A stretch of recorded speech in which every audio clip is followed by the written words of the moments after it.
webinar was clearly to focus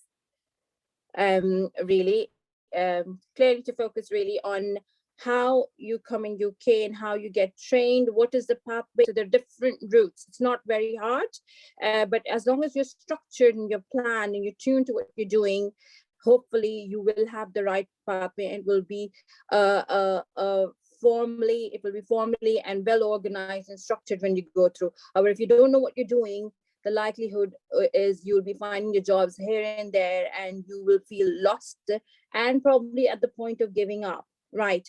So we have a series of very, very good speakers who have done a fabulous job in their field and also supporting the international medical graduates and junior doctors. We'll be having them in the day. We'll be starting our day from the foundation career and PLAB, and we'll run it through the SHO training, which in UK we call as IMT, and then it will progress on to the medical, the surgical, the emergency, and various other specialities as well. We'll be talking about reflective practice as well and the Caesar route in UK, because people who are qualified and still want to come in UK, they need to know how they're going to do this and make it just easy for them, because finding the paperwork is not the easiest. Right, so let's start, and then we'll be having a guest speaker as well, who is going to, I've asked him some very important questions, which I think a lot of you IMGs and junior doctors want to know about, and he'll be shedding some light on those questions. And then we'll be concluding the session. So let's start with a very quick video of the program today, and it's just going to enlighten you about what is expected of you when you're training in the United Kingdom. Right, here you are.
Right. Okay. So this was just a bit of a run through of the training pathway in a summary presented. Unfortunately, the video did not play with the music. I think that was more enthusiastic, would have, thrill you in more. Anyways, let's move on. And I'll be inviting Dr. Mavish Manova. She has done a fundamental job in helping the IMGs. She's an IMG rep for GP trainees, and she's also done some work for the Plabbable and is one of the content contributors.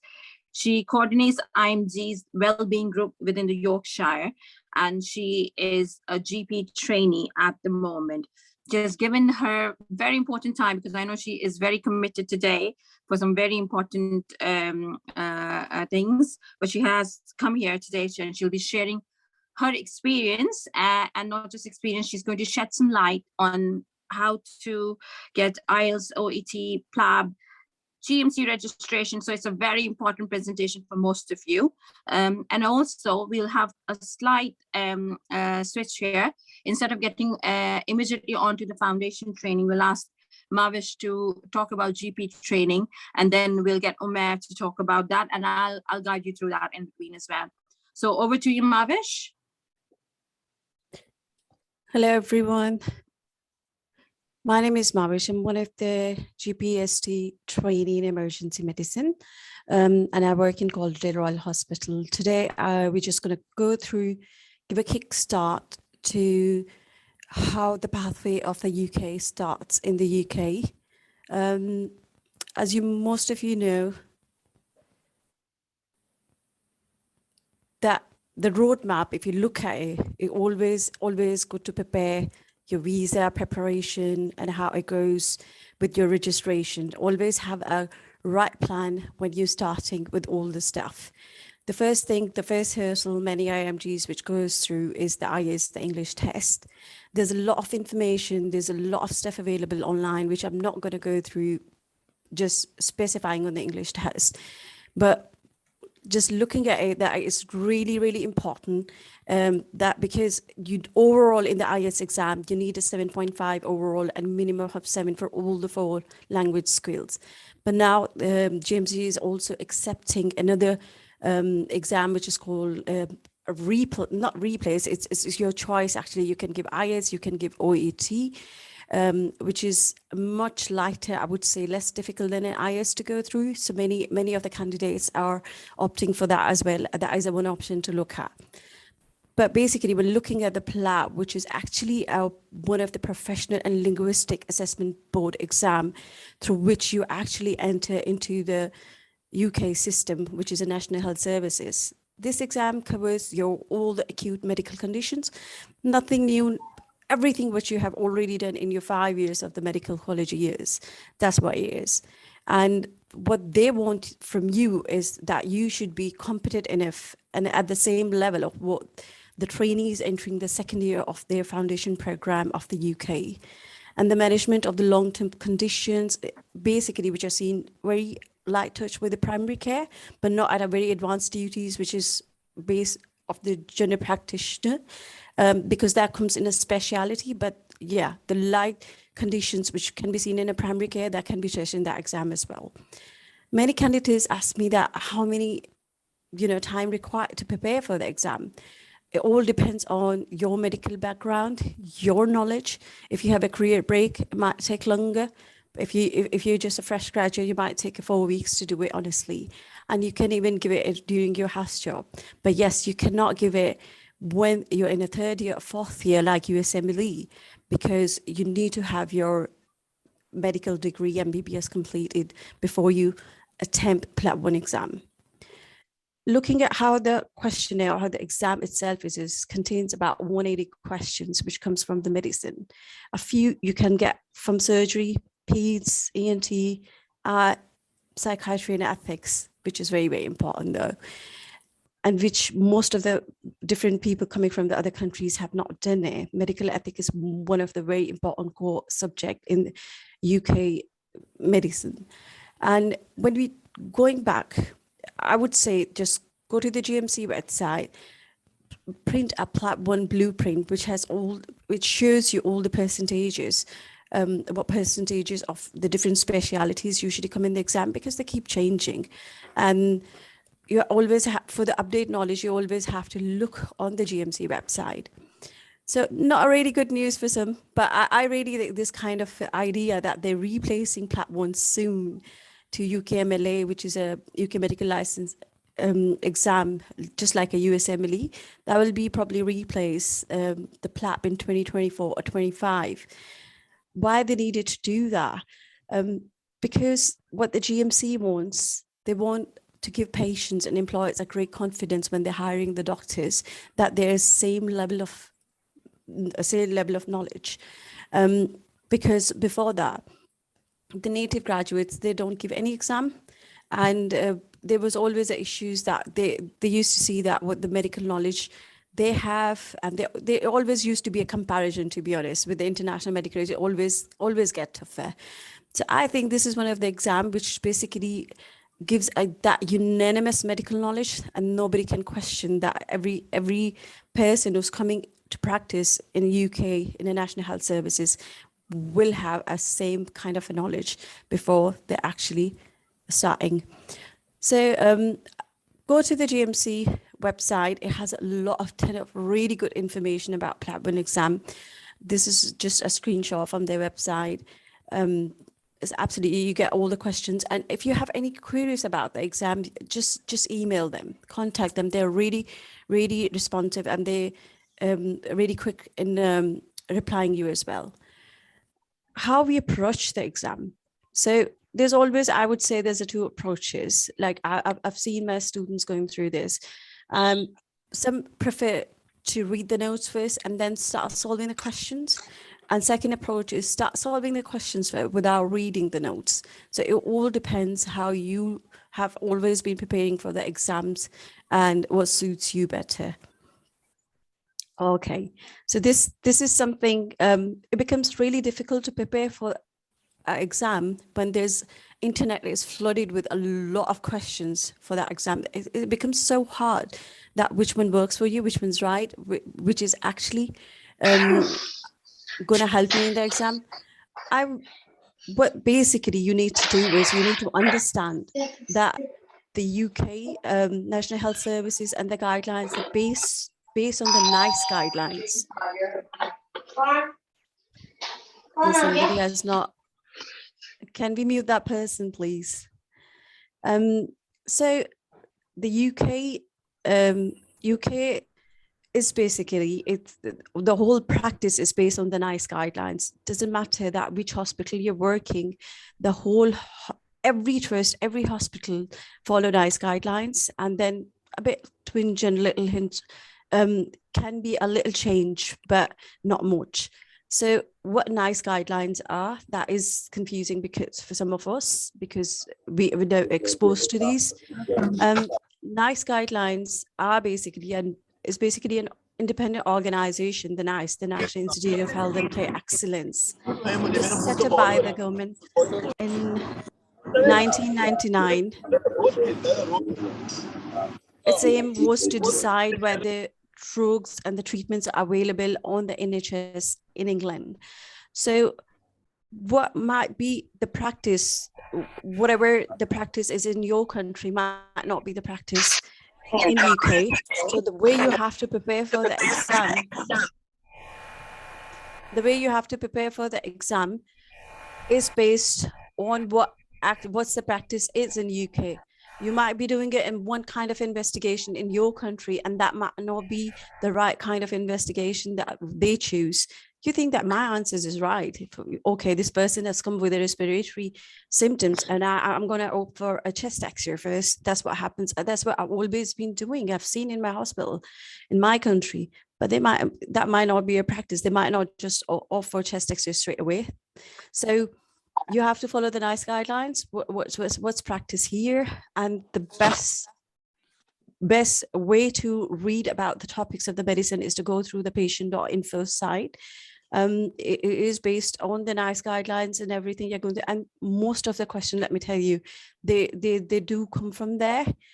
Not exactly, but the base and the material, that would be the same. there's a lot of other question banks, and you can get some of the paid question banks as well, which is Pass, Medit and Plabbable. I am not really emphasizes on Plabbable just because I work for them. I'm saying it because we cater, and the team cater the questions in a way exactly comes in the exam. However, the past medicine is basically just extensive knowledge that you get from medical knowledge and the notes, but the question pattern, the way it comes, that more of the question bank resembles with the PLAB one is Plabbable. Then comes your PLAB 2, which is a OSCE exam, and coming from whatever the background, whatever the country you're coming from, you have done your MBBS. Whatever the medical degree you have done many OSCEs. So this should be a piece of cake, to be honest. It's never think that you need a lot of medical knowledge to pass this PLAB 2, because it all depends on your confidence, your kindness, and your communication skill. And in your home countries, if you're not kind enough to talk to your patients how the practice is, it will be difficult for you to pass this exam. This exam is all about your communication skills. And basically it's 16 stations, 8 minutes, 2 rest stations in between, and you need to pass 10 stations at least, as well as meeting or exceeding the pass mark for that day.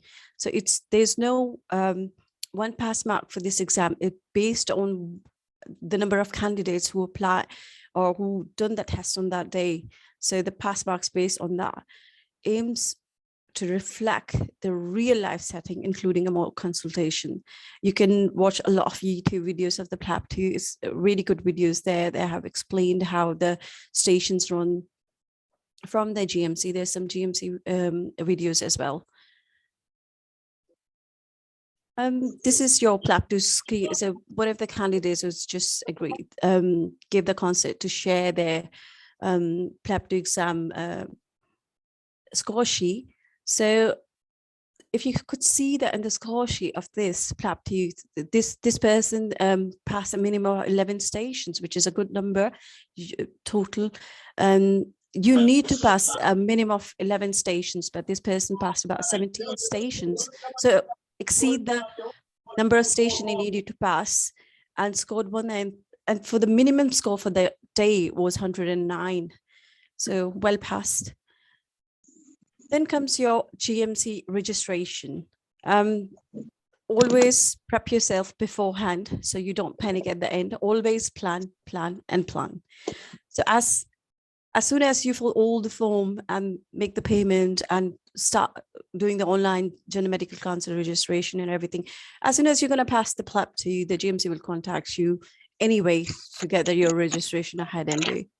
So what you need to get yourself prepared with the scanned copies of passport, your MBBS degree, your certificate of good standing, evidence of your knowledge of English, no matter whatever test you have given, and the evidence of a completion of acceptable pattern of internship, which we call as a house job certificate, and employers' reference forms. So the General Medical Council usually gives you about 28 days to send all these documents. Otherwise, they will close all your application and send you a full refund. So you have to do in the timeline, and you can't go for any excuse. You will need to then start the application process again all over if you miss the deadline. The whole process of all these starting exams, from IELTS, from PLAB 1, PLAB 2, it's costly, but not as much costly as compared to you look at the USMLE, to be honest. And overall it does cost you about £5,000 to £6,000, involving your registration and stuff. But the good news is the discount state registration fee for the newly qualified doctors, you just have to pay 157. However, the ones who have a registration for the other doctors is basically who are not fresh graduates, they have to pay around £408. So just to sum up, you have to fill your online application, send your scanned documents to Journal Medical Council, wait for the GMC to process your information, and then you can book your ID check for the appointment. This is one of the website, which is really good to go for how you're going to apply for the job hunting and the attachments. I'm not going to go through this. This is how the structures work in the UK. Once now you have got your registration, now what's a way ahead? What are you going to do? You're going to start applying for job, aren't you? So, and what I advise to all international medical graduates, your aim should be, end of the day, to go to a training job. I know most of the time we have to start as a non-trainee job, but from day one, plan yourself and always keep in mind that your aim is to get this certificate of readiness to enter specialty training signed from one of the consultants you're working with. Because once you get that form signed, which is about a 9 to 10 pages, or maybe 11 to 12 now, and every year they change this form, which is called a CRESS form. And make sure that from day one, when you start the job, your aim is to get this form signed from your consultant, because there's a lot of competencies in this form that you have to get it signed. So always work on that, and then you can apply for whatever the specialty that you want to go for. I particularly be highlighting on the GP training, and one of my colleagues will going to talk about IMT later. For GP training, you have to go for another exam, which is a multi-speciality recruitment assessment exam.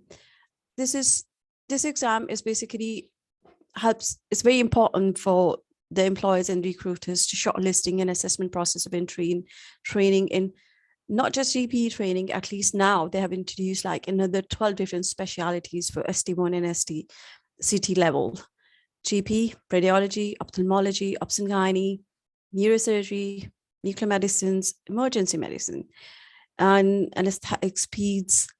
All these specialities now want you to appear for this Msra exam. So once you get your CRESS form signed, it's very important for you to get yourself prepared and start studying for this exam as well on the side. So just a light touch on this exam, what it actually entails. It's a computer-based exam, and you give it in the UK in one of the centers, and I suppose you can give it in your home countries as well if you're just applying directly to a training program from there. It basically contains the two parts: clinical problem solving and professional dilemma section. So this exam have two parts, two mini exams, I would say. Clinical problem solving is all your medicine, and professional dilemma questions is the situation judgment test. That's based on your medical ethics, the good medical practice, which I think best time to give this exam is when you have worked in UK for at least a year, when you know the know-how of how the system works, what the ethics are, what the problems entails.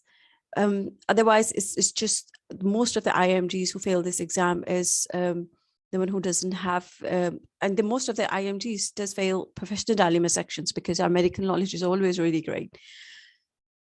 Each specialty uses these results of the Msra in a slightly different way, because they have their criteria of shortlisting in a different way, and they have their benchmark for all the listing, and they shortlist for the interviews, and you go to the selection center, and they have another OSCE after that and interviews. Once you're shortlisted, you pass this exam, you're shortlisted, then they're going to start calling you for the interviews.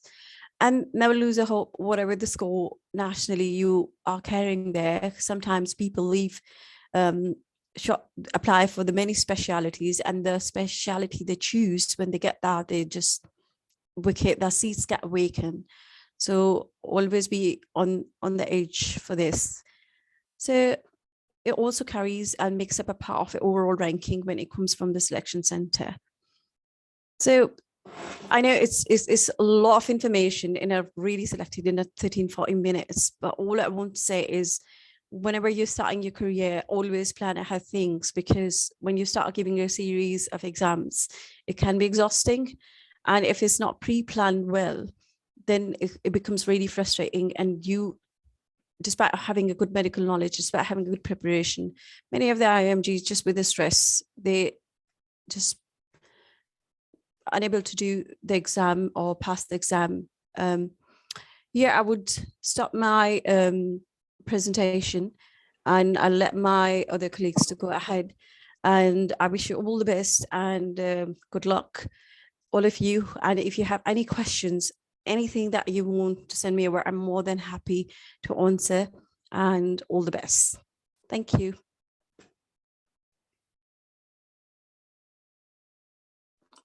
Thank you, Mavish. That was a fabulous presentation. There was too much information, but that was fundamental information. So this recording would be available for anyone who has not attended or has missed a bit. But and the questions we'll tell you in the end, because we'll send your feedback form, and hopefully it will go to Mavish and the rest of the speakers, and they will answer accordingly. So don't worry about your questions. You can jot them down, right? Thank you, Mavish, for that presentation. Thank you so much. And thank you for coming, honestly. All right. Thank you for having me. Bye-bye. Bye-bye.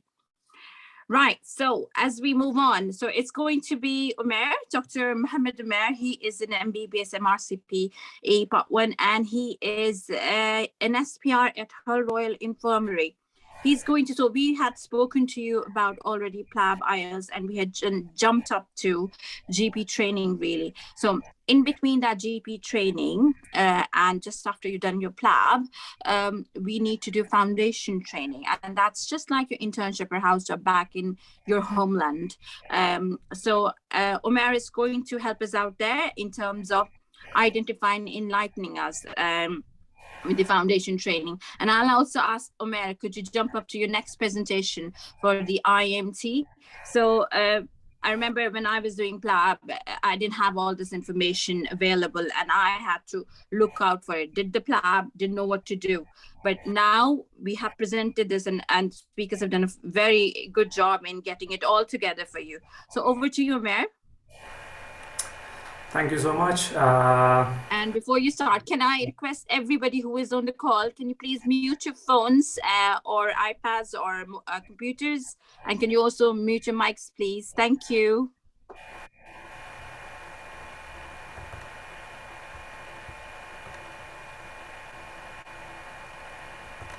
Just trying to get this on.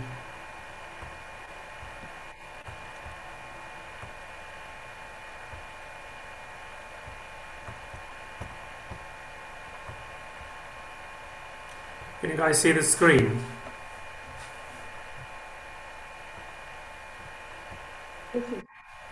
Yes, Umair, but there's a lot of disturbance in the background. Can you kindly check, please? Can we put the slide on the slideshow, please? Let me just try. Sorry, I'm not very good with these things. Can you do it from your end, Farhana? Can you do it from your end? Let me ask Farhana, hold on. Okay, I'm doing.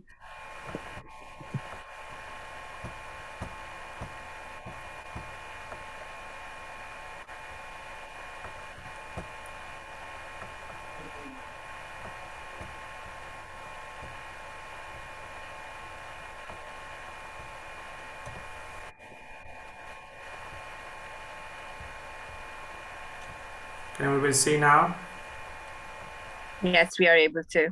All right, sorry. But sorry, it's my name not is... on a, yes, on a slideshow, isn't it? Yeah. Yeah, my name is Umair. I'm one of the medical registrar working in Hull Royal Infirmary. I've just given my email address. If you guys have any query about the presentation or any question, you can directly email me. So today we'll be talking about a brief thing about the foundation training, and then we'll go to IMT, which is my main focus today. So let me just go to the next slide.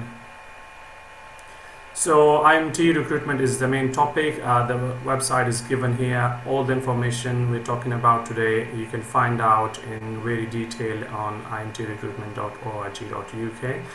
So let's just start from IMT first. So what basically is IMT? It's just like international when you come to UK and you want to get into training, as Mavish talked about the GP training, so we have different kind of trainings, and your main aim should be to get into a training program sooner rather than later.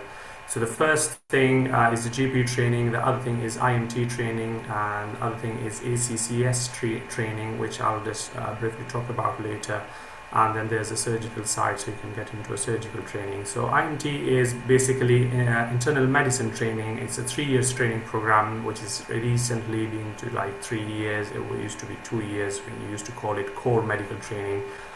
And during these 3 years, you have multiple placements of 4 to 6 months in mostly all medical specialties.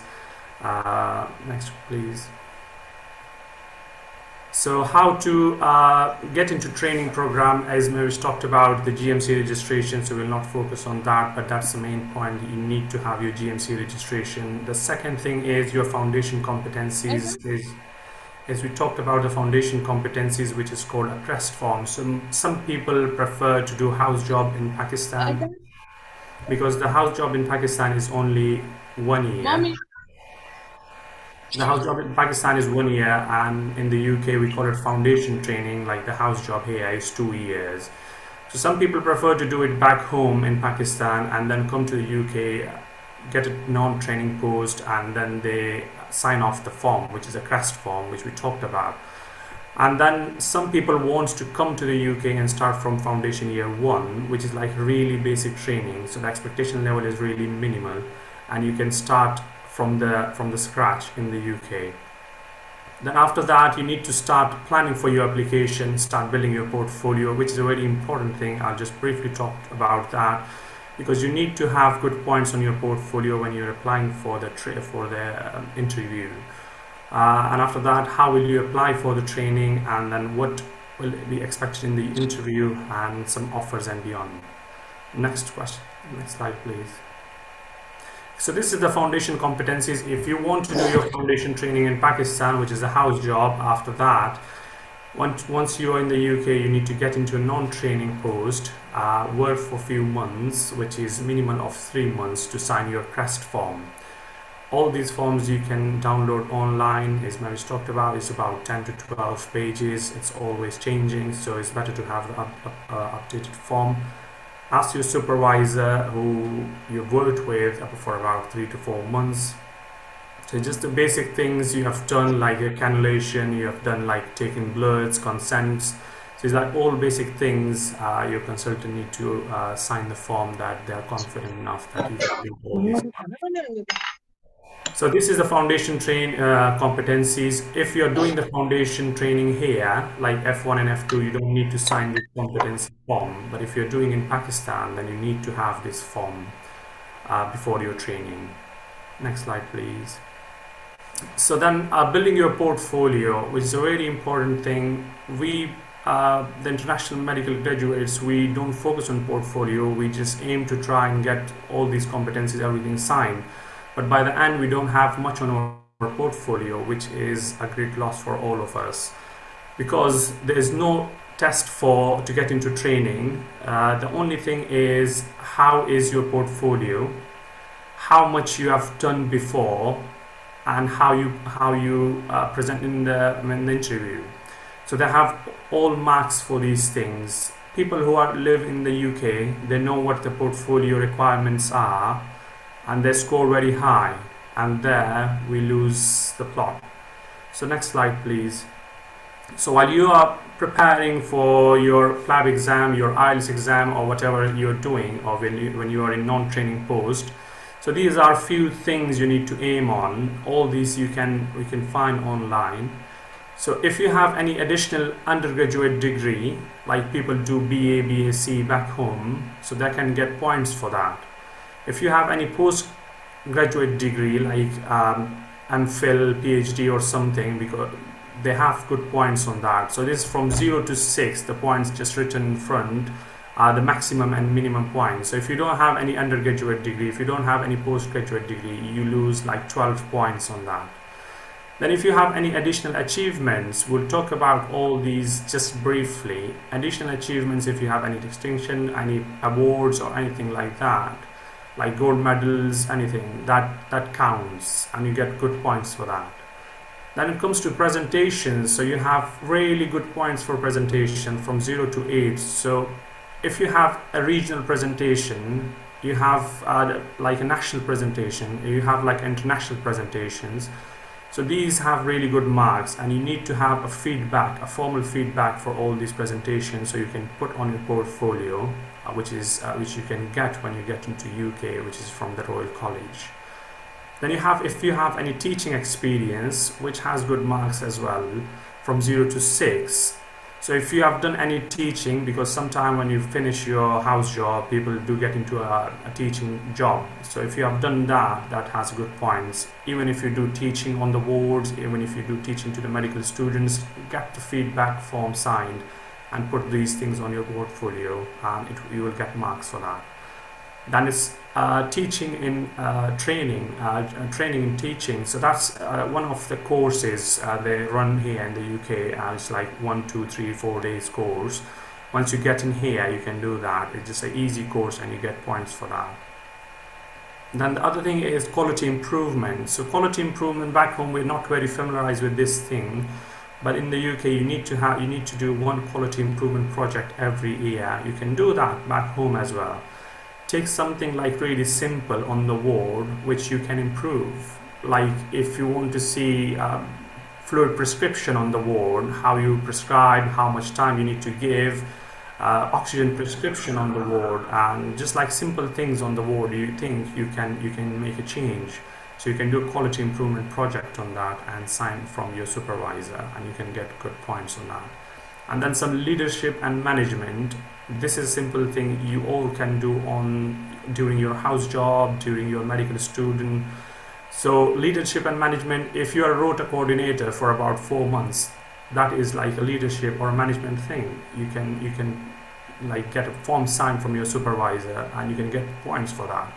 So these are all the things you can get points on your portfolio, and that will help you to get through the interview, because there's a lot of people applying for the interview, and all these basic points they count really much. Next slide, please.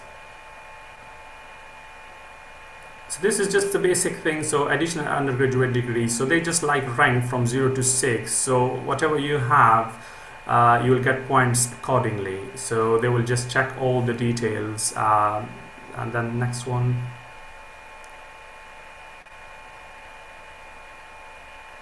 So this is your postgraduate degree. If you have PhD, if you have MD, direct in medicine, if you have all these degrees, so it ranks from 0 to 6.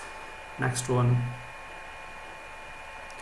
So these are about the additional achievement. All these you can find on the online websites. You can search it on imtrecruitment.org.uk, and you can find out all these information, and you can plan beforehand coming to the UK and while you're in the UK, so you can get maximum point for your interview. Next one, please. So presentations, like any presentation you do, try to do maximum presentations, national, international presentations. You get really good marks for all these, and then just sign the feedback form or ask one of your supervisors to give you some kind of a feedback, and just sign with all the details. Next one, please.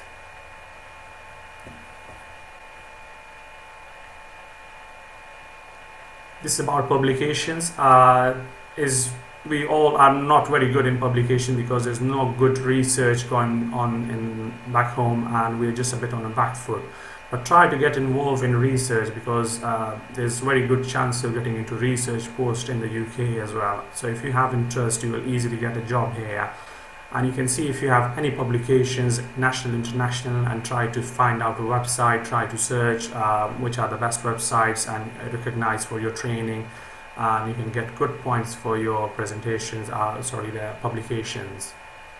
Next one, please. That is teaching experience. So if you have any teaching experience, formal, informal teaching, if you're doing teaching on the wards, you get points for that. If you get like a proper teaching post for about 4 to 6 months, you get points for that. And all the teaching you're doing, you need to have feedback for that. Next one.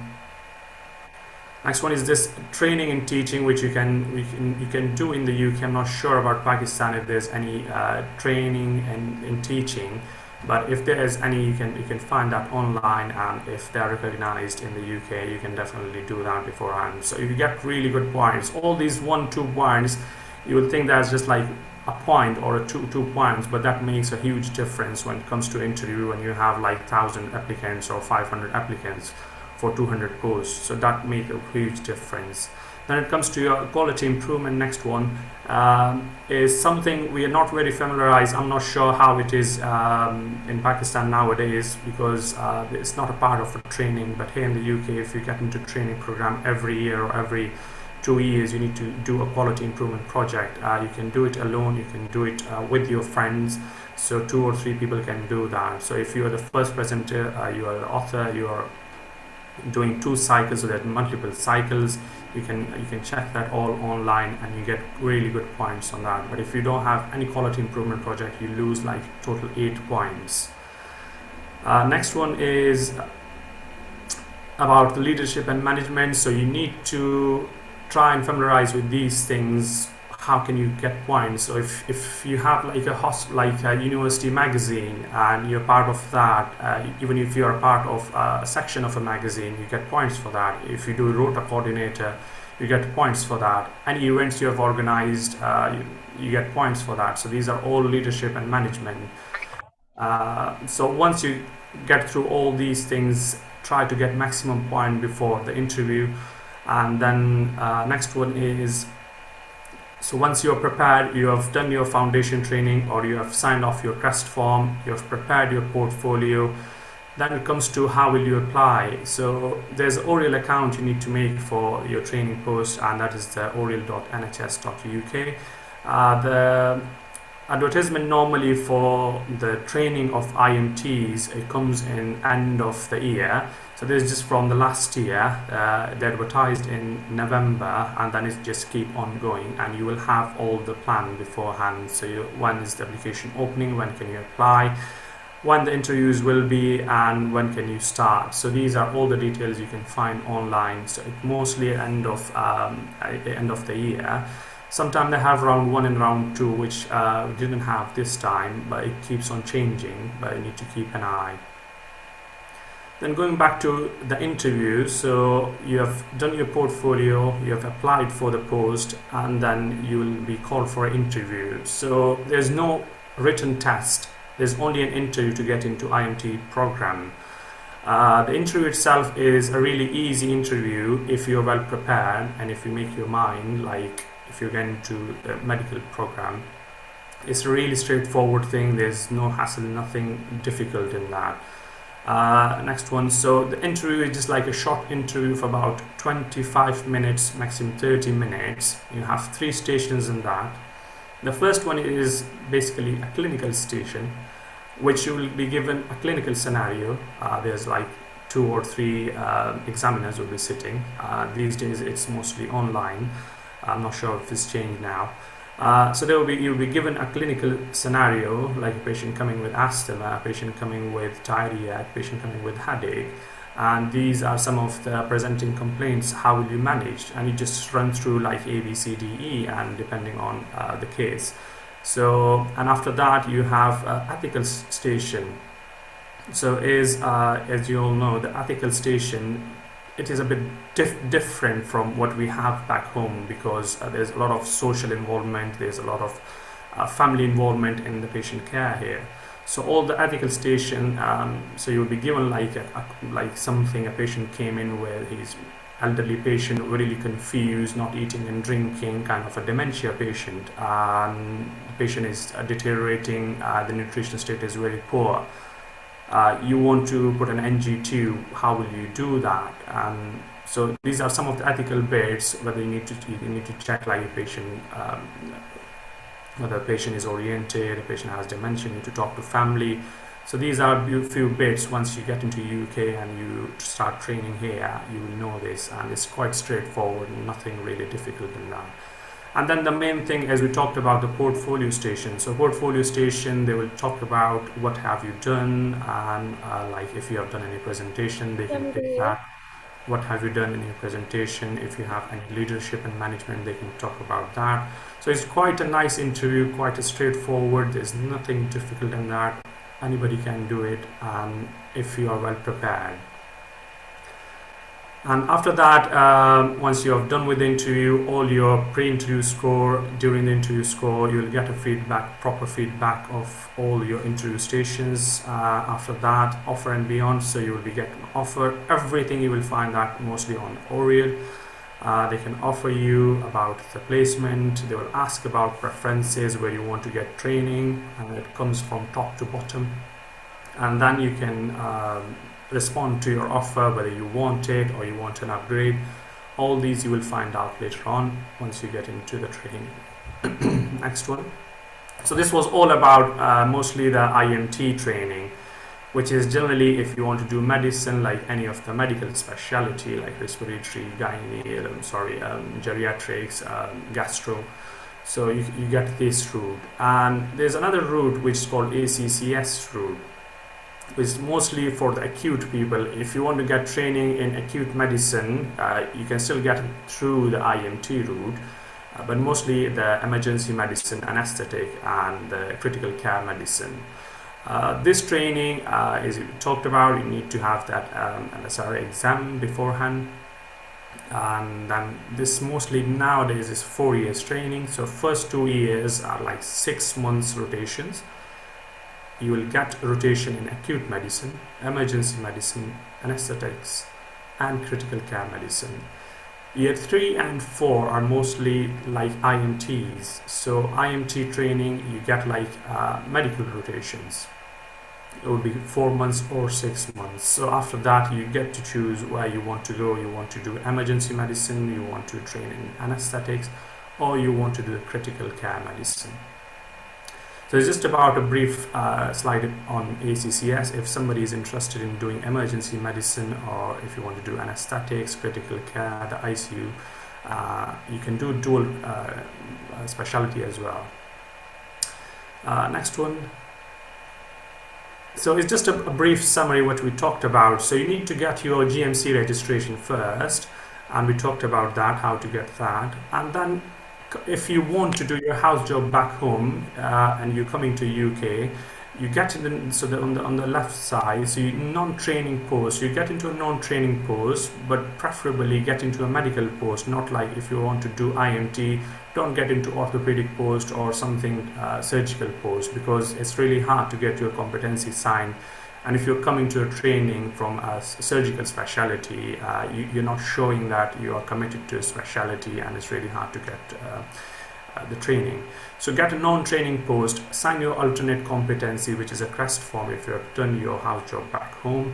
Start building your portfolio for training, as we talked about. The alternate thing is, if you want to do foundation training in the UK, so you apply for foundation training, do your F1 and F2. You don't need a crest form after that, because you're already signed off. After that, you apply for IMT.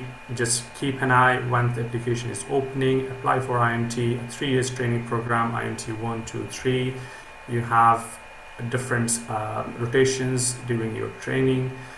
Start completing your MRCP, because by the end of IMT 3 you need to have your MRCP if you want to get into a specialty training. And once you're done with your IMT, MRCP, then you apply for higher training, which is the same process. You get through interview, portfolio stuff, and if you want to do any specialty, you can apply for multiple specialties. And then it starts from a specialty training year 4, and that's 4 years training now, and then you become a consultant. And after that, you have an exam in a specialty exam for every specialty as well. On the other hand, if you want to do ACCS, that's like if you want to do into acute training, you have 4 years training program, and you can get into intensive care, the ICU, ED, anesthetics, and you want to back to internal medicine, you still can change your mind. That's all from my side. Thank you, everyone. Thanks for listening. And if you have any questions, you can email me, or we can send any answers on the feedback form. Thank you. Thank you, Umair. That was a fabulous presentation. Thank you so much. Because I am amongst the interns in the IMT, and I'm just going to give you a feedback. IMTs, as Umair has mentioned, the station is fairly straightforward, but people do perform slightly poorly in the ethical scenarios, really. Very sound clinically, but when it comes to ethical scenarios, we do perform poorly. So this is an area of focus for all IMGs, really. We need to go through the ethical dilemmas, rules and regulations around it, and how to address and it comes back to good communication skills. And this is something that all IMGs should be working, right? And as Umair mentioned, it's the oral through which your interview takes place. And also, so because the system in the United Kingdom is more of an appraisal system, you get ARCP almost every year by the end of the year, in which a supervisor tends to pose a report for you. And based on that report, we identify, have you qualified for the next stage or not? So it's fundamental. The things that are included in the interview process, this is what we're expecting from you during the process of training. So even you're undergraduate, you are a postgraduate, you're working somewhere, your aim should be getting all those boxes ticked. So, and that makes you a good trainee. And trust me, it may sound hard, but by the time you're going and applying for the interview, you'll be pleased that you have all the information at hand. Thank you so much, Umair. And now we'll be moving forward now. So Naz is our next speaker. Just like Mavish, she's also a graduate from Tazeen Medical University. It's nice to have a few speakers from Tazeen, quite a few speakers from Tazeen Medical University today, who will be telling us about different approaches to different approaches and how to go into the training process. So herself, Naz Zora, she is an MBBS MRCP in London, and she is a senior specialist registrar in respiratory medicine in St. George's Hospital. She's done quite a bit of job work in the PACES exam as well, and she participates in that as well. And today she'll be talking to you about the speciality program heading from IMT, which is like a junior registrar, is more of a senior registrar, which is now you're heading towards being a specialist, in which you have to be trained between GIM and your specialist training. And this is a part of the uncoupled training that, if you remember the video that I'd shown in the beginning, and she will be shedding light on it. Nas, could you come forward, please? Thank you. And please, can I request everybody to mute their cameras and their microphones, please? Thank you.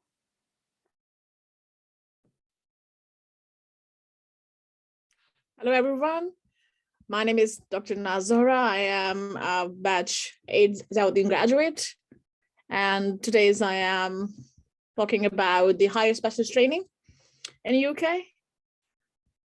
Thank you.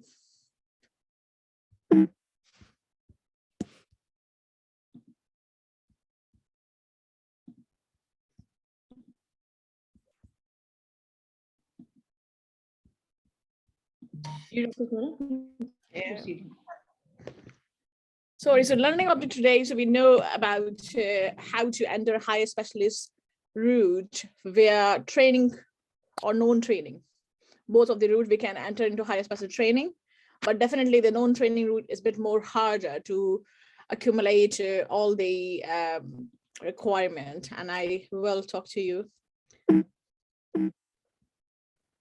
Yeah, so this is overall my friends and colleagues and spoken to about this thing. So this is an overall view of how the distribution of the training in the UK is. So after graduation, there is a house job, as I would say, like equivalent foundation. And then, so every orange column is saying you need to sitting in the interviews or you have to pass some certifications to eligible for the next level. So after foundation, you have to decide where you're going to do, what your specialties aims are, and then you're able to join or apply for a next level. And after you've done your core trainees or IMTs, intermediate level, then this is I'm talking about the higher specialist training when you cross your previous 2 stages. towards the route to the consultant. Next. Thank you.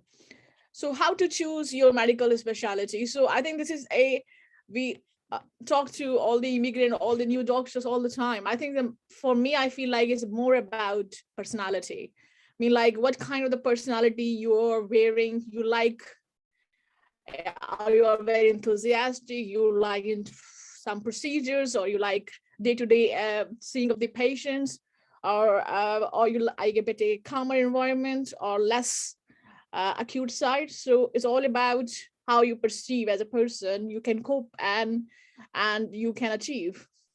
And patient contact level is the same, just like if you're choosing acute medicine, every day there are lots of patient contacts. But as a physician, I like to follow my patient and see the result, what I am doing.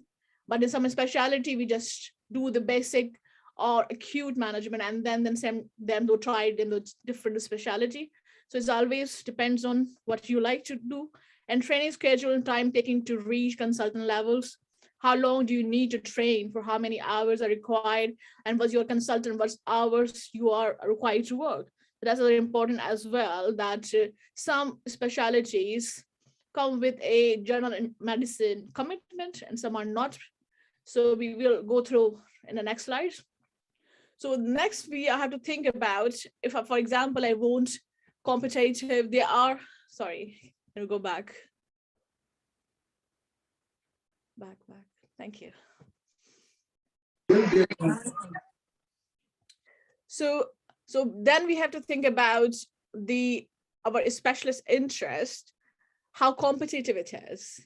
Some specialties like cardio, respiratory, gastro, dermatology, they are very highly competent, requiring competency ratio. It's not about overall. When we get the result is our overall, then we have to see our competencies level, which region of the area or UK DNR we are fighting for. So the ratio or the competition rate increase, because most of the UK training and graduate like to remain local, and they have a very, very good CVs, as Omar said. So it's a competition. And career progression, what you want to achieve, you want to remain as a physician only, or you want to think about medical education, want to having a medical director in the future. So you have to start thinking about what really your ambitions from the beginning of, you start thinking about getting a subspecialty. Stress management is very, very important. So this is I think a link with the personality. Then how do you cope with the stress? So could you work in the high pressure environment of acute medicine? Because as a medical registrar, you are the one who are the senior most in the whole hospital. Either it is a 450 bed hospital, or it is a 850 bed hospital, or 1200 bed hospital. It depends which hospital setup you're working, because it's a rotation. We rotate from district general hospital to tertiary care hospitals to enhance our knowledge and our caliber as well. So I think stress management is very important, that what is your personality, how much pressure you can take, because we have a pager, bleep, and sometimes 3 hours we are sitting or standing the same place because everybody keep asking us question, getting referrals, rejecting referral. So it's lots of communication and lots of brain storming is going on all the time. So I think it's very important. Stress management and the personality type is very important. What we are choosing in it. And then do you like research, data analysis? So this is the other thing we can think about, whether we like to have some kind of educational post, or we just purely one clinical post, or be involved later on that. And then problem solving, and we are straightforward care, practice structure work, etc. Next, please. Thank you. So this I have taken from the GRCBT website. This is just newly they have, because they just 2 years ago, they just changed the training. Basically, we used to, as Omar said, used to be a 2 years core medical training, which I did. And then we have to apply for specialization. Now they have added a one more year to make it stage 1 internal medicine, and then stage 2 internal medicine or sub-specialization, whatever you feel or want to opt for. So, and the right-hand side is the most, left-hand side is the most common route. So it is about the was straightforward. When you are a foundation, you have a IMT2, so you have IMT3, and you do, and then you apply for the job. So these are the thank you. So this one is about, thank you. So I think this is important for the people who are not local graduates. So trainees within 3 years of leaving CMT, or these are the people we are live as international graduates. So either some people just come to the UK and never go to any training post, they remain as a trust grade doctors, but they're working as a level, or they're filling the gaps, or working like a senior house officer or a CT1 or CT2 levels. But they can do from that, they will get all the competency, and they get signed the forms here after they have experience, and they're eligible to apply for the training. And some people who have a previous, for example, MRCP from back home training, they can get it also the alternative competencies and come back. And the right hand side, it is the Omar said, as these are the people who are, most of the time are the local graduate, or very few I have seen ACCS trainees as who are immigrant. These are the basically route, it's very special route for very enthusiastic people, and who are full of ambition, and they want to do something. So they are, and they're not sure which specialty is for them. So this includes anesthesia, emergency medicine, and normal medicine. So what they do, instead of 3 years training, now they have 4 years training. And previously they used to have 3 years training, and we used to have 2 years training. So everything is 1 year incremental year. But that training, ACCS, give them the personalities who are highly ambitious, or they're not sure which two specialty to choose, especially if you're interested in emergency medicine, acute medicine, or if you are interested into to be an aesthetist, completely different. So this specialty help you to choose between what you like to have. And in the end, if you like medicine, then you can get all the competency and get into a higher specialist training. So this is a plus point. So you can go into 3 specialty via 1 route. Thank you. Next paragraph. Next slide, sorry.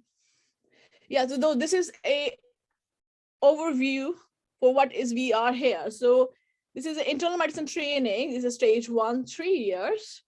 And selection is over, talk about all interviews, sittings, and then we apply and we get selected for a specialty and internal medicine training. And this is about 4 to 5 years. For IMT people, we need to have MRCP, must have finished our MRCP degree here to eligible for the next stage. And then we have exit exam called SCE. And then afterward, we become consultant. So next slide, please. So your application process is now completed, as Omar said, on online system called Oriel, which allow you to view vacancies, allow for posts, book interviews, and manage offers all in one place. So this is, don't forget this email, this website. So you need to check and register with it, so you know which training post. Sometimes strain role, especially for the juniors, stand on FY2 post also come on this one. So keep checking this one if you get a chance or get into a training at the very, very initial stages of your career. Next slide, please. Next slide. I think back. Yes, so attested recruitment. So we have 2 rounds, round 1 and round 2. Round 1 is usually start in November each year, and interviews commence from January till April. And the job most of the time is start in August, but some deaneries like London deanery, such like they all start, or they depend on the training as well. If you're gastro trainees or RASP training, they start in October instead of August in most of the deaneries. And round 2 for the people who are the seats are remain unfilled, they re-advertise it. And they are started in application start window start in July, and interviews start from August to October. And and then job commence from October till April next year. So it depends on a deanery you are selected for. For this year, round 1 is closed, and all my IMTs are, especially London side, I know they are waiting for the interviews result and selection side. But and this is the website, I put it down for you guys for the recruitment process and timeline. So you always check if any change in the timeline and when you can apply and what time is going to be open. Next slide, please. So what we left with, we still have some hopes. So we left with a round 2 recruitment, and which is going to open on published on 13th of July, but it's going to application window start from 26th of July. So this all you can see, they nicely say to you what is the application time. When they shortlist, you will receive an email when you shortlisted, and they will, and this is also in the Oriel, you get a separate message or emails. So they will give you to book your interviews and things. So we have a second round is awaiting, and there's a chance whoever is interested, they can apply in second round for HST. Thank you. Next slide. So eligibility criteria, the main thing is MRCP UK, you have to have it to enter into higher specialist training. And then you have to maintain your all competencies. For example, you start as a foundation level. If you do F2 standalone or foundation is great. If not, you should have your alternative certificate to be signed off. You don't need to re-sign it again and again, but it should be in your records. And then we have to have IMT. So if nowadays the training, as the Umar said, is very opportunities are arrive, your market competition and the things are just eliminated, and everybody have opportunity to apply, but they just need to just focus and want to do it, then they will get it. Anything they want, I will say. So after you get your IMT3, so this is very important, because all our foundation trainings, our core training, IMT trainings, we will get our pass certificate, or we have got our supervisor report from ARCP and college, and then they will say like, yes, we are completed this stage of training, and we are competent on all the things they tell us to complete, including procedure and including our other requirements. But this important thing for the people who are coming from other countries like us, like Pakistan, some people not come in earlier age. They come after they have their FCPS, and they did MRCP along with that. And they said like after MRCP, they will be eligible to get registered from a GMC. And then they think like they already were consultant there in the back home. Can you go back, please? So what they will do, but they here, even you have a training there, you will start here as a registrar level, because the here training is quite intense and quite long as well, and there are lots of requirements. So what they need to do then, they usually start at a trust grade or a specialty doctors, and they will sign their alternative certificate. And I put it down, the link here down. So in the document library, you have all the forms, because they are 12 pages long. I don't have a capacity to put it down. So it has to be signed by your supervisor, either educational or your clinical supervisor. And it has to be you work with at least 3 months. And most of the time, unfortunately, because their forms is so extensive, so your supervisor might not see it. But don't worry, if you're doing your on calls, and anybody the 2 or 3 consultants can share the same form, and they can sign it, and you can get your alternative certificate signed off. And then once you get it, then you are eligible to apply for a HST. But who are the trainees and waiting for the MRCP result, they allow the trainees to apply if they're able to pass the exam before commencement of the post. But for the people who are coming from abroad, they don't have an exam, there is no, they can apply probably, but probably they won't get it anyway. Next slide, please. So application marking, I think Omar is tell in a very detailed as well. So these are majority of these core marking is not changed. The most losing points are undergraduate degrees. So most of the time, all the whatever I see here in London, most of the graduate program is usually people opt for 6 years, 1 year for intercalated BSc or related to healthcare or anything like business management. So they do have a undergraduate intercalated degrees, or they have a BSc before starting off their degree of MBBS. So they have a very good points there. Most of the immigrants lose their points. And postgraduate degrees and qualifications. So certificates has no points. So you have to have either a diploma or you have to have MSc to gain that that point. Additional achievements. So as Omar said, do you have any distinction, any gold medals, and anything, any certification that make you are better than others, basically?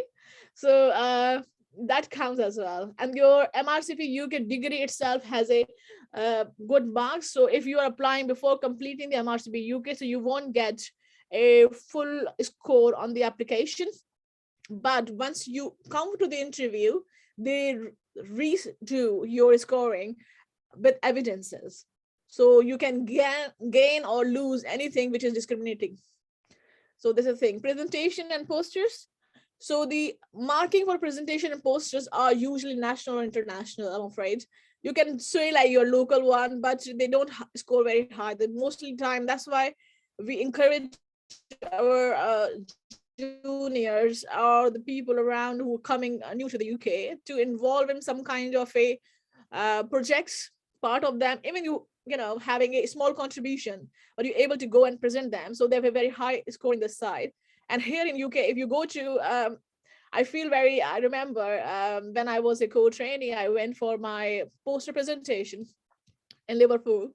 And there are very, very young people around, and I am afraid why they're so looking very, very teenager. And then I talk to them and I come to realize they are just first year to second year, third year medical student, and who are projecting their poster. So yes, they are into that since very, very beginning. So they do have a very strong CV, even they not do perfect, even they do effort or not, effortlessly very good CVs, because the system built them to have all the scores what we require to get a better CV or better scoring for the future. Publications. So publication you can use anywhere, to be honest. Many people I've seen, they use their publication they have back in Pakistan or here, so that you can add on. They do have a good numbers on the publication, but you have to give them evidence that is been published and the articles number and date, and sometimes you have to scan it and put on you when you go for the interviews. Teaching. So teaching is you can achieve that. You can do a certification, you can do a bedside teaching, and I think this is easy to get in terms if you contact your postgraduate organizer or coordinator. These are the people you have to write it down the email and say like, oh, I am interested to teach the medical student, for example, co-trainees, whoever is around. So we just do it. And then clinical audit and quality improvement. Next paragraph. So interviews, I think we don't have much time, so I just put it down. It's 20 to 45 minutes. We can discuss sometime later in full interviews and what we're expecting. Next paragraph. Sorry, next slide. Competition rate, you can check it on Specialty Training, and it's vary every year. And different specialty have some especially have a more competition and some have a less, and we have to think what is we want to achieve. So a concern of many trainees applying for medical training is the work-life balance and how do you cope with insistence nights and weekends. So I feel like be good to yourself. A sustainable work-life balance is achievable but requires some effort. Recognize that you will need proper downtime and don't be hard on yourself for having days when you do nothing. While the nights and weekends mean you miss many regular social events, being free at other times can open up possibilities would have been otherwise unavailable. make good friends of similar interests. Those will feel like a family with as time progress.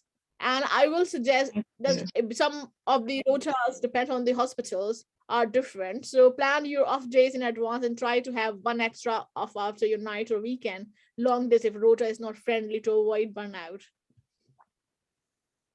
Thank you, I think. Next slide.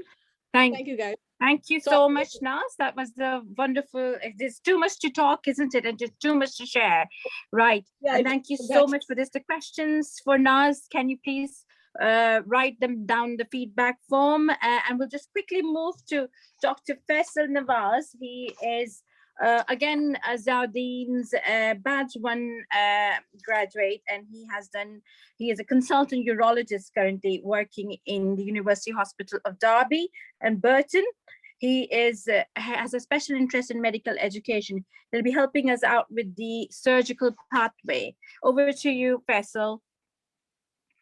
Thank you very much, Uzma. I'm going to share my screen now.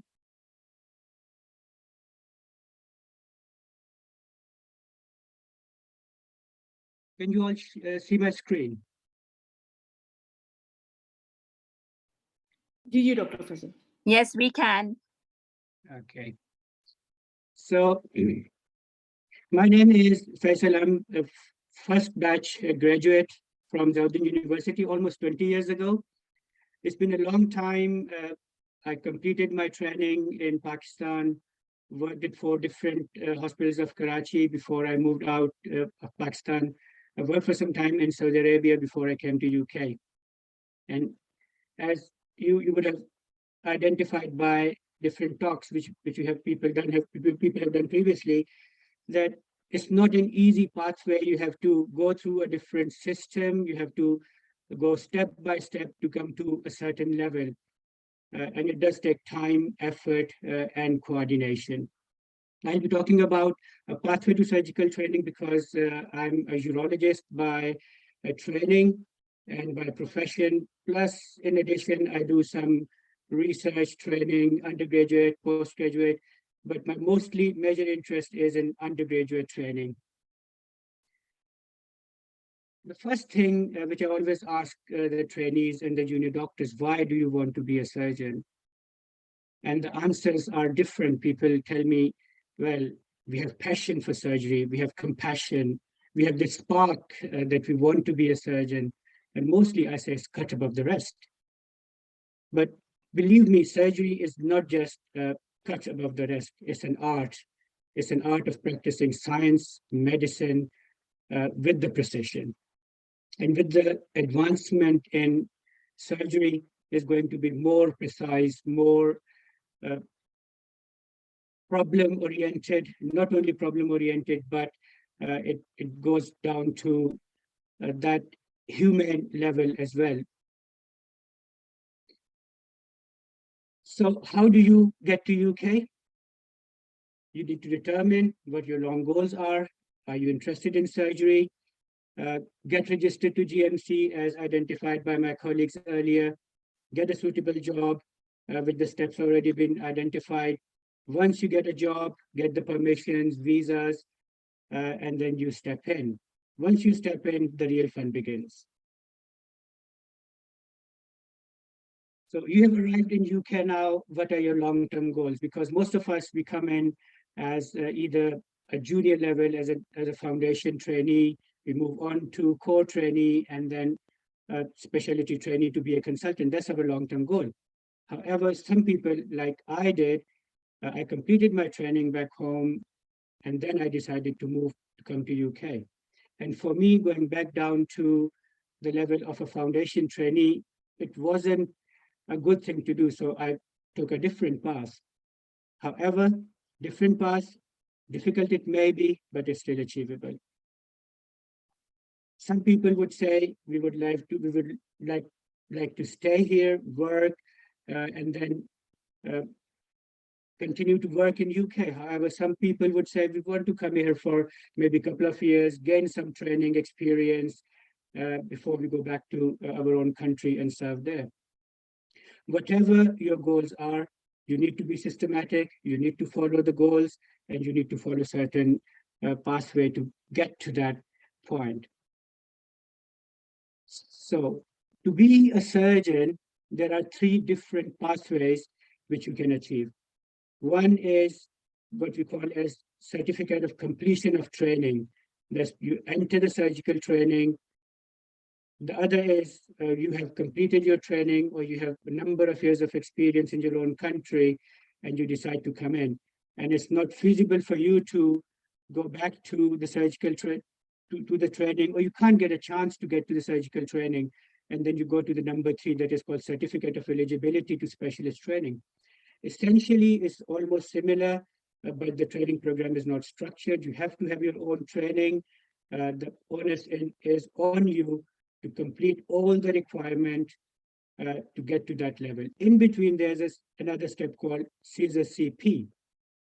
That's when you have completed your training and you apply for a training number, training interviews as a specialty trainee, which starts as ST3 or ST4.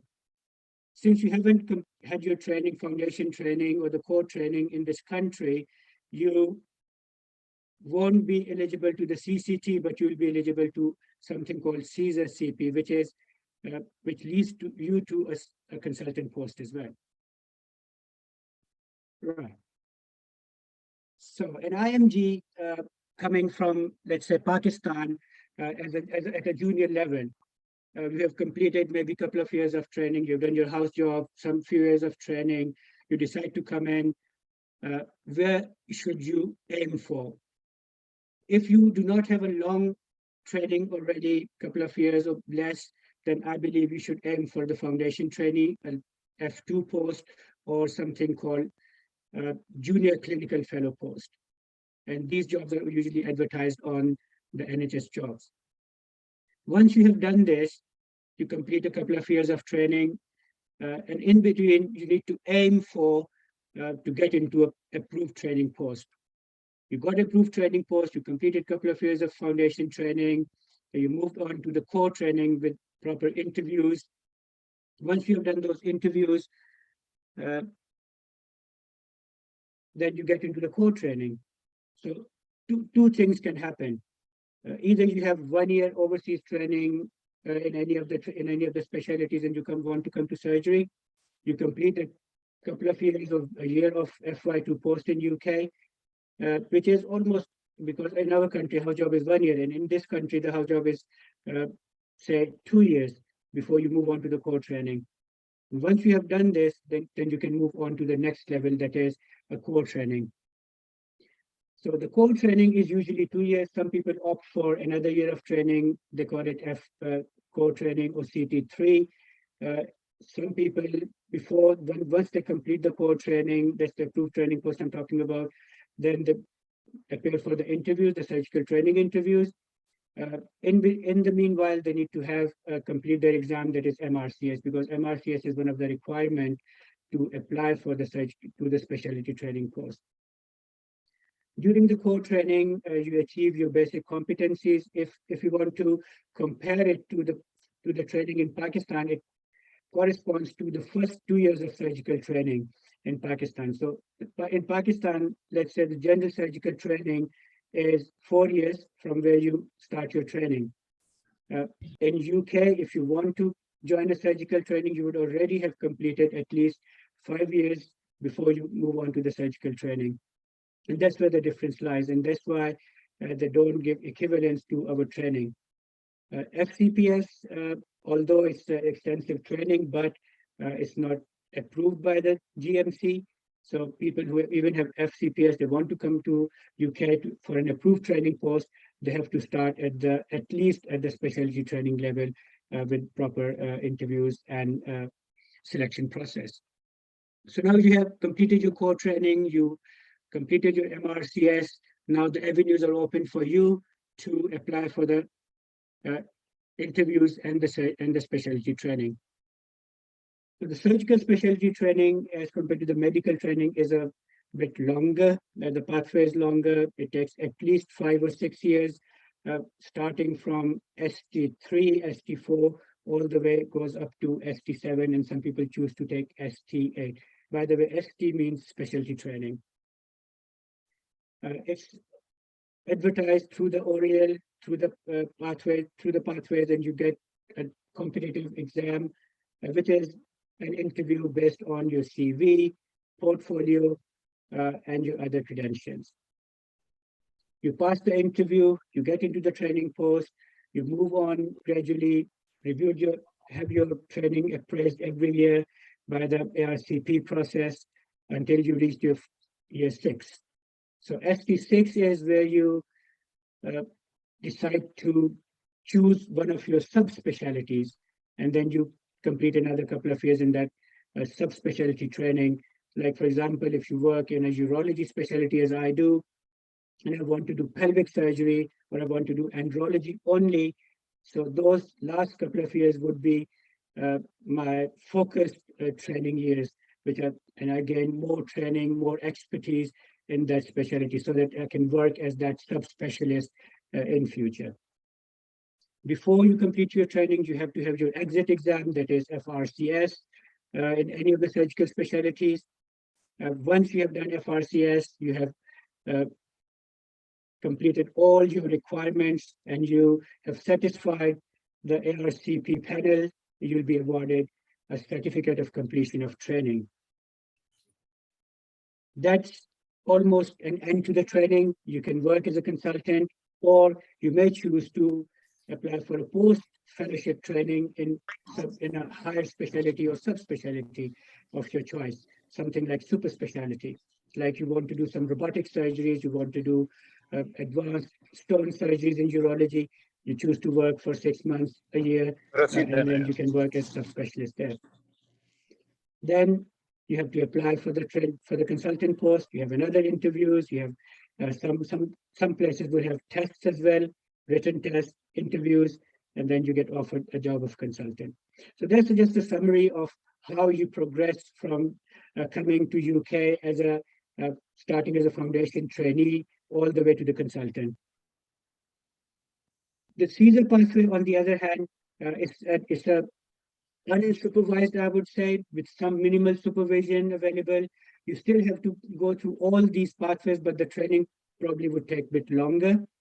You come as a foundation level. You did a couple of years of, say, a junior clinical fellow. You moved on to become a senior clinical fellow. You kept on a log of your procedures.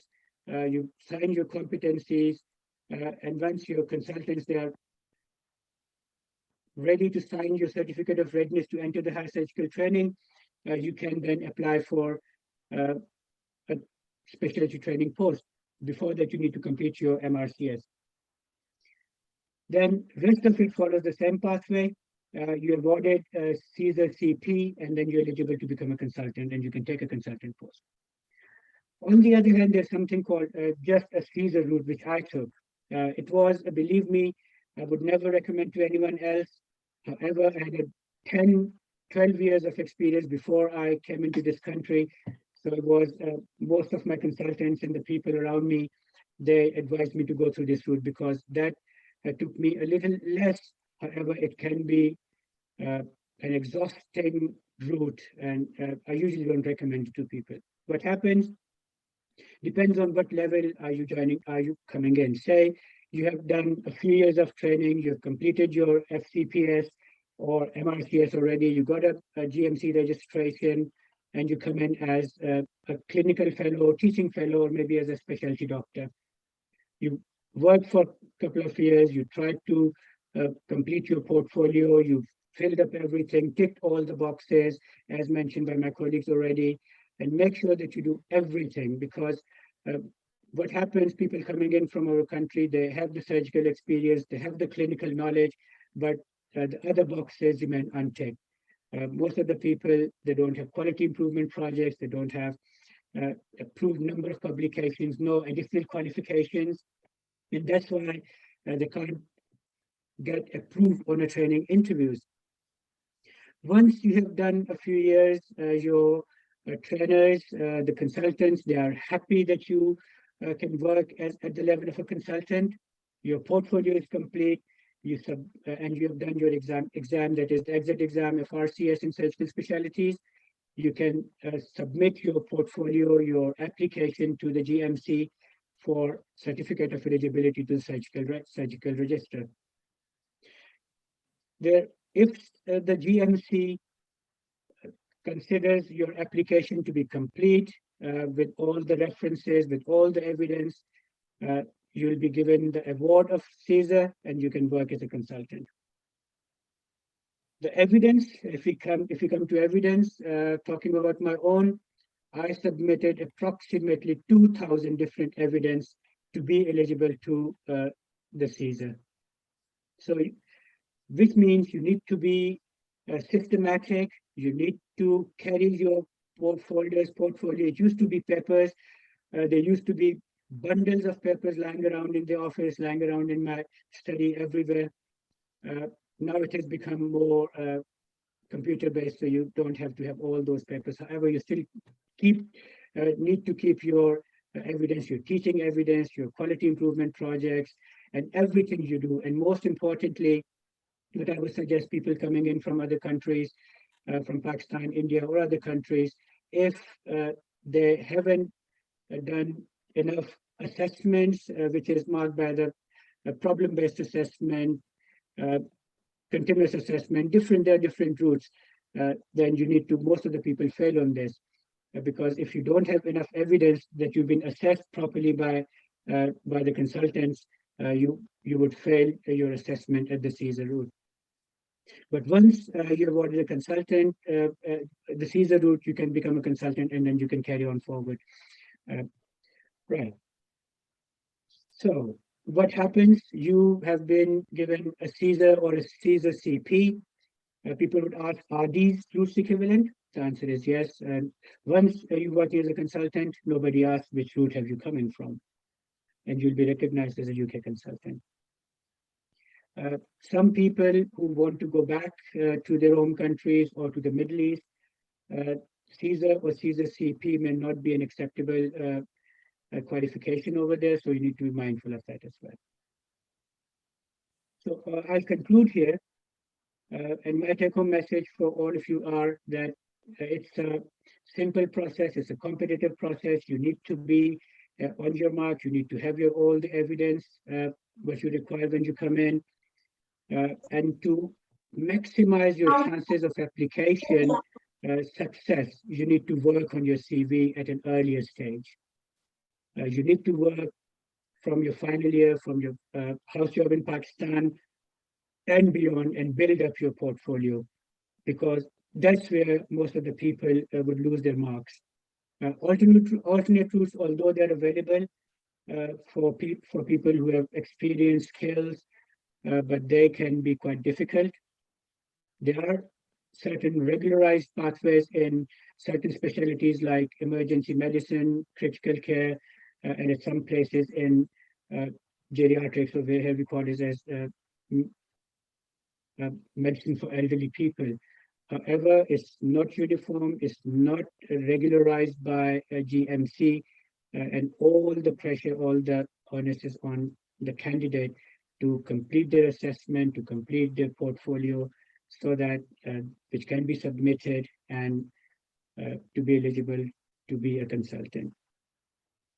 Any questions, comments, feel free to email me. Over to you, Uzma. Thank you so much, Faisal. That was very informative. And I'm sure people who are very interested in surgical specialty, they would come and contact you in the feedback form as well. That was fabulous. Could I call on Dr. Jamali? Dr. Phil Jamali, he's an MChem MRCS, currently working as a consultant in emergency medicine. He'll be talking about the ED pathway. Can I request the speakers, let's not talk about foundation training because we've already done that and covered that topic, and just focus on the topic that we've been given, because I think that is what the trainees and the junior doctors need to aim for. Thank you. Over to you, Dr. Jamali. Assalamu alaikum. Can you share my slide, please?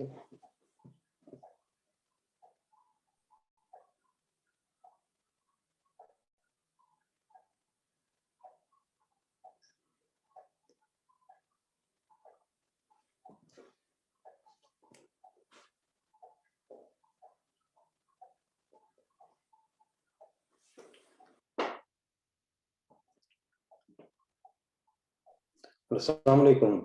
Can you hear me? Yes, we can.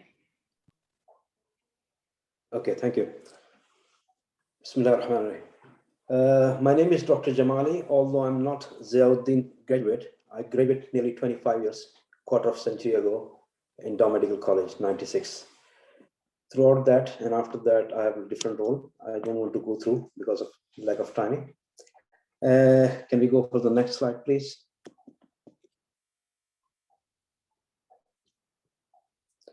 Okay, so accident emergency is a very glamorous field in UK. It will be the gateway, the breathing space for most of the IMGs. So I will concentrate and talk about more. How do we enter into UK NHS system by using that route?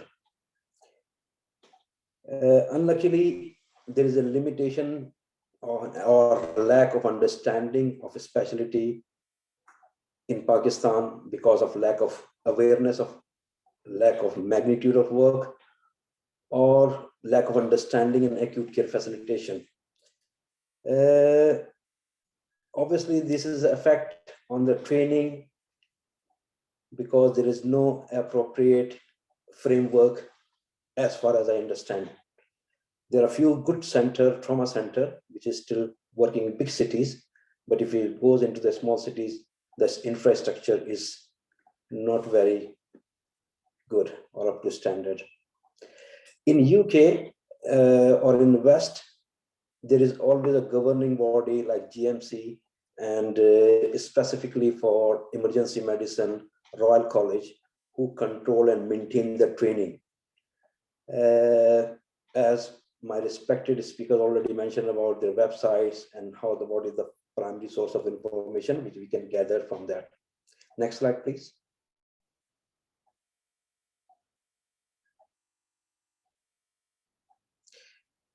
So as a picture is better than 1,000 words, we can understand that in accident emergency or casualty or ED or ER, whatever the term we use, it is a very wide spectrum. The horizon is full of different varieties, from mental health patient to maternity, from cardiology to neurology, from neurosurgery to cardiac surgery. So it is full of glamour, if we can say in the simple word. And it is an opportunity for any IMG because it is the main center point from where you can get and enter into NHS easily, comparatively. You will get a respite or breathing space. Next slide, please.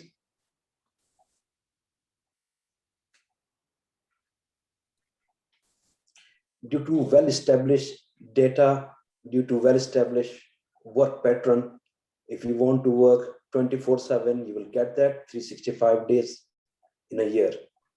But to achieving that, there is always some process, which is, if we know right from the beginning, it always easier. As we can understand, there is always to the highest peak, there is a bottleneck. So it is easier to enter from the base rather than to start from the peak. Next slide, please.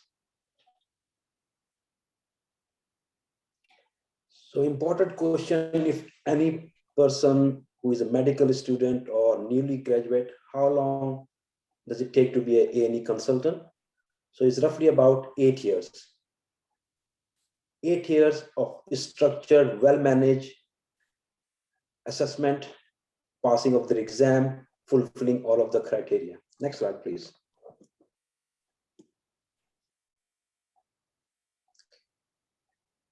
So if we look into the statistic of the job advertised and what are the competition. So in the red mark on the bottom, in the lower third, you can say that emergency medicine, usually it was filled before that 76%. Now it is getting competitive. It is 86% and around 88% this year. I was been involved in some of the recruitment So I think my colleague has already mentioned about the application and their assessment and selection. So I don't want to go through that. Next slide, please.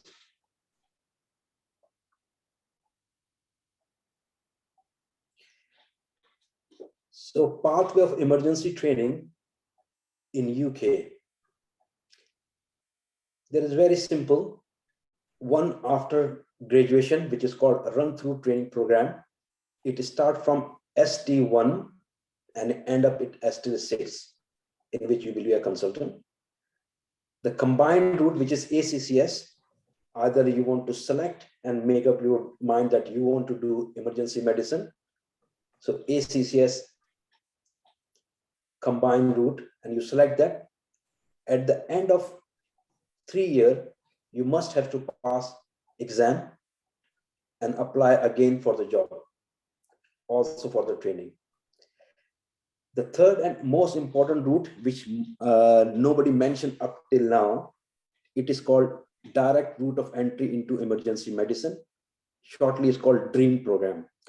And as the name reflects, it is definitely a dream program for IMGs, for a people, for the person who have done some work in Pakistan. They went to Saudi, Middle East, Malaysia. They tried their luck in Canada, whatever, and they come back, or whatever the reason, they change their field. Dream program is most important. In that case, it varies according to the competency, according to the experience, what they have done. They recruit from ST3, and from there, it will again lead into continuous training program as the same UK graduate training. So you won't be differentiated between the local graduate or overseas graduate. The other route, which my colleagues have already mentioned again and again, about HST or higher specialty training, in which you will get end of the day CCT. Now, importantly, which was a recent up to date for, you can say, last month, they increased the post of the DREAM to 14 all over the country.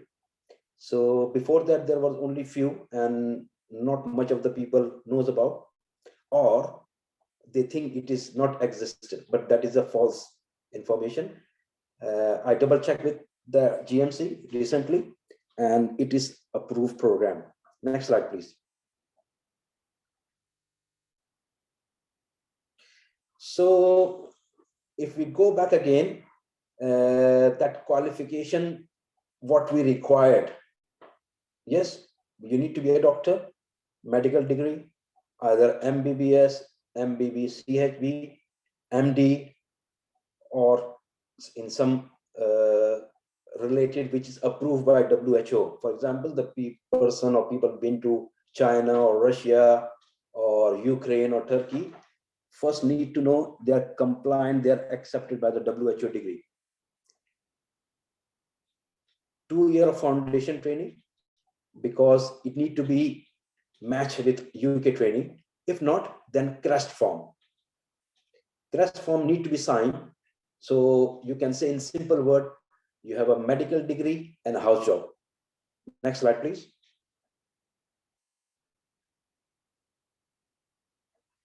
Next slide, please. Yeah, sorry. Yes. Okay. Yes, that's okay. That's okay. Thank you. So we already talk about how we apply that. It is an ORIAL website. You have to go through with that. Obviously, there are different sub department or graduate offices which rule that. For example, Hull, Yorkshire is for accident emergency. For London and Kent is for medicine. So there is always change across. But basically, if somebody are interested in accident emergency, that is a Yorkshire and Humber, and luckily I'm one of the member of those. So maybe helpful for the people who want to pursue us. We can always guide. Because of lack of timing, I don't want to go into detail, as it is a subject by itself to describe in length. Next slide, please. So this is a golden slide for IMGs that enter into run-through program or acute care common STEM, which comprises of anesthesia, critical care, emergency medicine, acute medicine, and some bits of pediatrics, especially for the people who want to pursue in the pediatric emergency medicine. This will be very important and useful because you can select your subspecialty if you want to pursue that career, or post CCS CCT if they want to do dual CCT, which means you have two combo certification of a specialization. In that, it is very wise to decide before what core of training department they want to take and select. And as we mentioned about the DREAM program, this is very important. That's okay. Yes, next. That's okay. That's good. Next one, please. Training and relevant exam. What we come across with my personal experience and rest of the colleagues who are in the selection board, most of the IMG, they start working without looking into what exam they have to pass or what courses they have to do. So these are the milestones. These are the, we don't need to change our direction, making pillar to post and raise our standard too high that we can't fulfill that. So time management is very important. Timing of giving exam and passing the exam is very important. For example, application timeline, when to apply, what route is more compatible to them, their family responsibility, work-life balance. These are all the things which need to consider now. Whoever want to apply for that, is alternative route is better, and either they are very competitive in pediatrics or psychiatry, even in being in A&E, or some general practice side, which is still come under the umbrella of accident emergency nowadays because of urgent care center and modification of accident emergency practice in UK now. Next slide, please.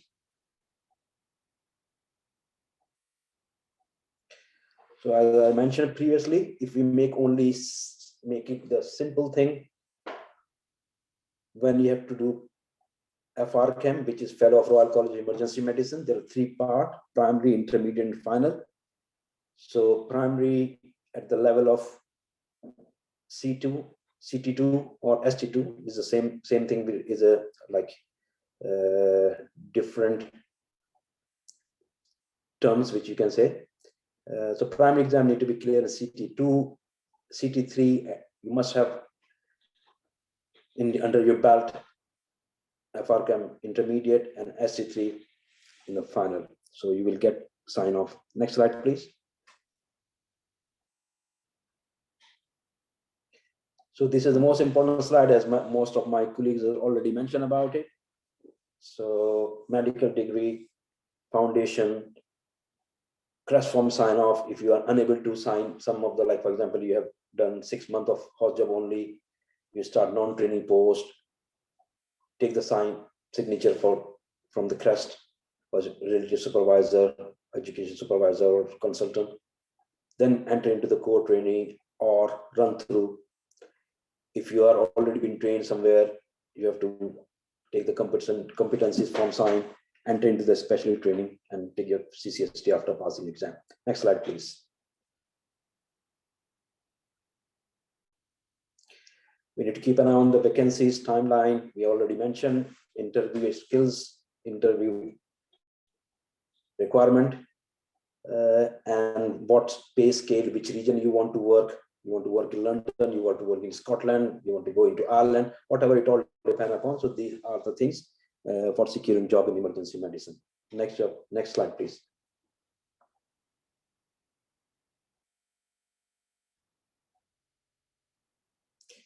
Okay, so the choice is yours. Whatever you want to do, eventually you will get there, but is a hard way or easy way. And I think that's the message from my side. Thank you. Next slide. And Thank you so I much, understand. Dr. Jamali. Yeah, there is no Q&A today. We will be sending you the questions. Right, should we move on to Mohammed Rizwan? And he's going to talk about the pediatric training in the United Kingdom. He is an MBBS, MRCPCH and MRCPI. He's currently working at Hull Royal Infirmary, and he's a very senior trainee in pediatric medicine. Over to you, Rizwan. Hi, Assalamu alaikum. I'm Muhammad Rizwan. I'm one of the pediatric registrar. I'm just trying to share my screen. All right, can you all see my screen? Yes, we can. Yeah, okay. All right. So pediatrics is a very rewarding specialty, although it's a little bit tough because you are dealing with starting from newborn to up to 18 years. Sometimes the pediatric patient can be very, very unwell. But the good thing about pediatrics is they deteriorate very quickly, but they improve very quickly as well. And it depends on how you manage. It's just about a concept. Pediatrician is not just a child specialist. So pediatrics is a specialty which we see all stages of life. It starts from the fetal life and the fetal medicine, in which there is a lot of progress in this field. You can do fetal MRI, the genetics, and also the antenatal scans, in which you can see the urinary tract, the cranial structures, and also the lungs and cardiac MRIs. So it starts from the fetal life, continues to the newborn neonatal period, in which there is neonatal medicine pediatrics, up to the teenage, in which we deal with the young people and adolescent medicine. So it's a quite good specialty in which we see all stages of life. What are the options? So if you want to start a career in pediatrics and you want to become a pediatrician, especially in the UK, there are 4 routes to become a pediatrician, and I have given you a link which, if you follow this link, everything is explained on the Royal College of Pediatrics and Child Health. Pediatric specialty is basically an 8-year program, starts from ST1 to ST8, and from 2022 onward, it will be a 7-year program. So it will be much shorter than the previous one now. There are 4 routes. Route 1 is you enter at the level of ST1, and other specialty, it's called CT1, like a core training 1. And if you complete this, you get your CCT certification of completion of your training. The entry is just after the foundation year. So if you completed your house job or internship, you can straight away apply for ST1.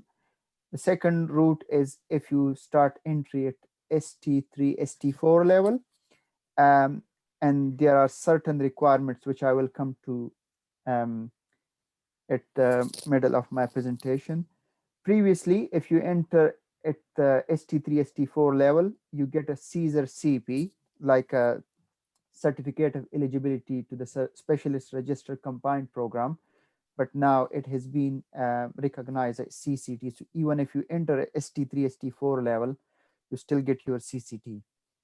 The third route is not for us, it's mainly for EU trainees, and it's just for the subspecialty trainee.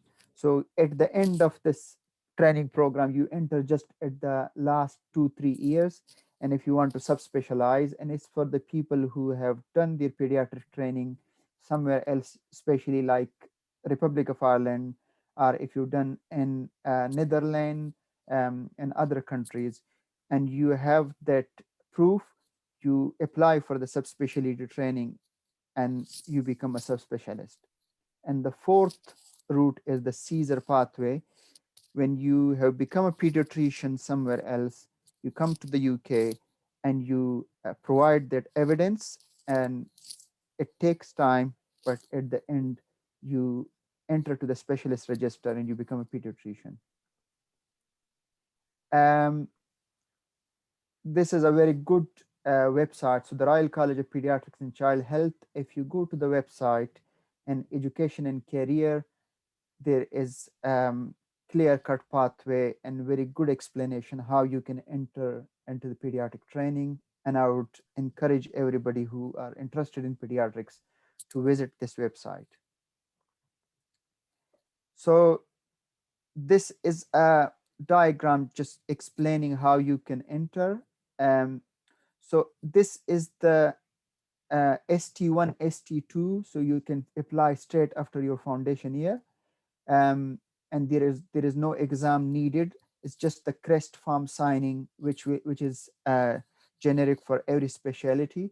And then if you want to apply for ST3, ST4, this is the way you enter. So you enter in the middle, and then it's a 4 to 5 year training program.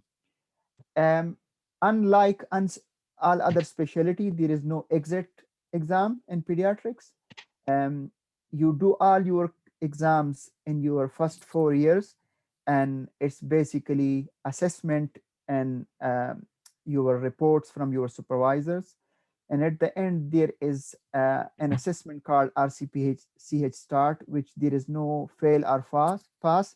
It's just mainly assessment, and there are recommendations to become a successful pediatric consultant.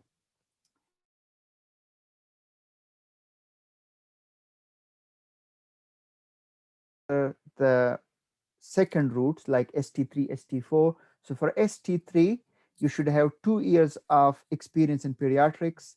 You provide an evidence that you can fulfill all the curriculum criteria for ST1 and ST2, and you are able to provide evidence that you have passed 2 out of 3 written exams. So there are 3 written exams and 1 clinical. So this is foundation of practice, the theory and science, applied knowledge, and the 4th one is clinical exam. So if you have passed any 2 of the 3 theory exams, then you can apply for ST3, while for ST4, you should have passed all the exams, so like all the theory exams and the clinical exam. You should have 2 years of experience of pediatrics, and you should provide this, and you should be able to provide an evidence from your supervisor to that you are eligible to apply for ST4. And after that, there's a 5 to 6 year program, and at the end you become a consultant pediatrician in the UK, and you get a CCT. While the fourth pathway is if you have become a pediatrician somewhere else, whether you have FCPS, you have MD, or where you have somewhere else have passed all the exams and have become a pediatrician, you just provide the evidence of that knowledge and skills. And this is Dr. Faisal has explained this. This is called Article 14. So this is called Caesar pathway. There is no difference between a CCT consultant and a Caesar pathway consultant for pediatrics. You get the same specialty register enrollment, and you can become pediatrician, and you can apply for any post as a general pediatrician. The next question is, what are the options and what are the chances? So pediatrics is, there are a lot of chances in pediatrics. In 2020 for ST1, ST2, there were 712 applicants with 461 posts. 645 applicants were invited for the interview, and it means that there were 66.6% chances for every candidate to get the post. And I think this is amazing because in other specialty there is a lot of competition, I think for pediatrics, there is less competition and there are other specialty like psychiatry as well. How is the application scored? So it is, I've given a link for the RCPCH website. And if you go through this link, everything is explained, but there are 9 areas in which your application is scored.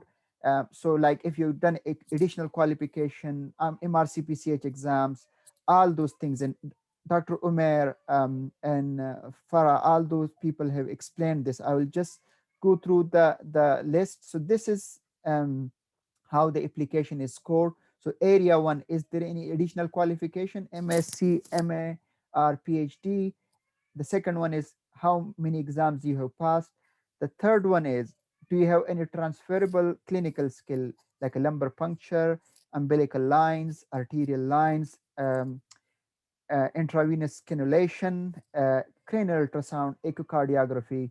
So these are transferable skills. And then the next one is quality improvement projects. So whether you have done any quality improvement projects, any audits, and it depends on how much you have been involved. The next one is a leadership and management. And I would encourage everybody to put in their application whatever involvement they have, whether it was in charge of a blood donor society, whether they were involved in a book fair organizing, whether they were involved in free medical camps. And it is really important you put all those details. And then the next one is your statement for how enthusiastic you are about pediatrics and why do you want to become a pediatrician. And it depends on how beautifully you explain and present yourself. And this is then the application scoring for the MRCP, for the ST3 and ST4. And the next slide, I've given you the applicant specification. So what specification is needed? And in this document, if you go through this document, it is very simplified and explained in a very easy way. The next thing is the question will be from all the people. So what are the options for a subspecialty consultant? So, and if you are a pediatric trainee and you join with it from ST3 or you join from ST1, at ST5, ST6 level, you are allowed to apply for subspecialty. And it's a run-through program in pediatrics. You start from ST1 or ST3 and you continue till ST7, ST8. And you are eligible to apply for grid, like a subspecialty training. It's 2 to 3 year program. Nephrology, gastroenterology, neonatology is 2 year, while neurology is 3 year, PICU is 2 year. And at the end of this training, so it's included in your 8-year program, you become a subspecialist like pediatric neurologist or nephrologist. And I would encourage people, if they have a goal, their goal is to become a specialist trainee, a specialist consultant, my advice will be they come to the UK as soon as possible, as early as they can, because they will know the system and then they can work through all the application and try to get maximum score in the application, and then you will have more chances of getting the great post. And the next slide, and this is the last slide. If you don't want to become a subspecialist and you don't want to work in a tertiary center, there is still option of special interest. So at the end of your training, in your last 12 to 18 months, you develop your interest in a subspecialty. Usually it is 12 to 18 months, recognized by the Royal College, and there is some distant learning. There are some courses, there is a syllabus. You go through that, you tick all the boxes, and at the end you become a general pediatrician with special interest. And so like epilepsy, diabetes, endocrine, neonatology, and you are usually, in most of the cases, you will be lead for that specialty in the district general or semi-tertiary center, and even if you want to go somewhere else, you can still practice that. I hope I explained everything. I didn't want to go through all the details of training because most of my colleagues have explained that. But if there is any question, please send the question through the feedback form and I will be able to answer. Thank you very much. Thank you so much, Rizwan. And that was very, very useful. I like the meows at the back of yours. That really identifies you as hopefully a new pediatric consultant soon. Right, we have a slight twist in the scenario. We'll be getting Dr. Sadia Alvi. She'll be talking about the psychiatric pathway. Sadia Alvi has been a wonderful colleague to me, and she is currently working as a registrar in general adult psychiatry in South Yorkshire. She's an IMG, former IMG representative to RCP Psych and exec transcultural special interest group research, former executive rapid task and finish group for RCP Psych, and she also supports the trainee committee for RCP Psych and the Diaspora committee in the RCP Psych. Psychiatry is a fairly undermined and not known specialty in Pakistan or any other international country. We are so much into priests and other things, and we don't understand having a good psychiatrist around may help bring the norm within your house and going to a good psychiatrist. So it has a lot of potential. Over to you, Sadia. Hello. Do we have Sadia there? Thanks, Uzma, for all that generous introduction. I'm trying to share my slide.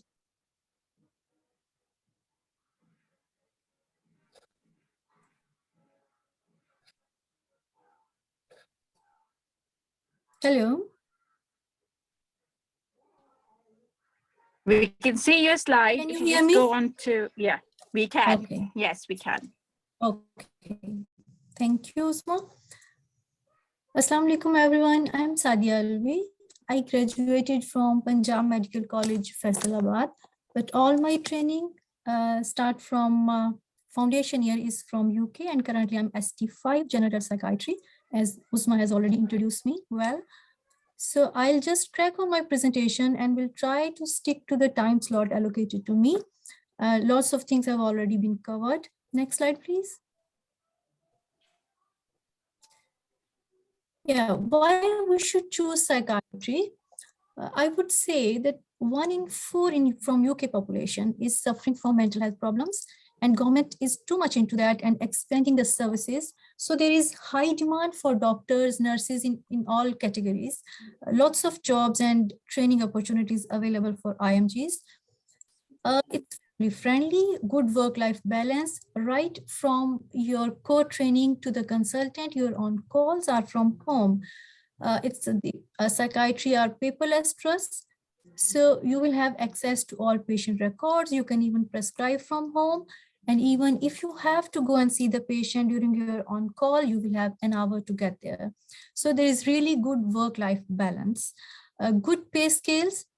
And after you have got your 2 years of core training and you have done Section 12 Mental Health Act assessment course, you are able to do your private work as a Section 12 approved doctor, which is well paid.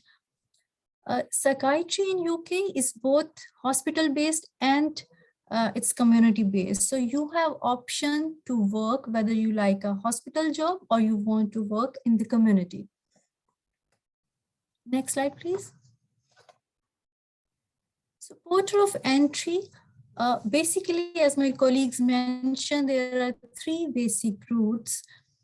I won't go too much into detail, but I will like to explain the things. The first route will be once you have done PLAB, IELTS PLAB, and then you have to do MSRA, which is multi-speciality recruitment assessment, which is online exam. And after that, you can apply for core training, or you can opt first for the VAST, which is widening access to specialist training. That's a 12 months post.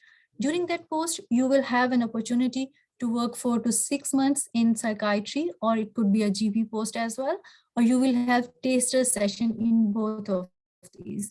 So you will make up your mind whether you want to go for psychiatry or not. Core training here is for 3 years. So during that 3 years, you will have to pass your MRC Psych exam.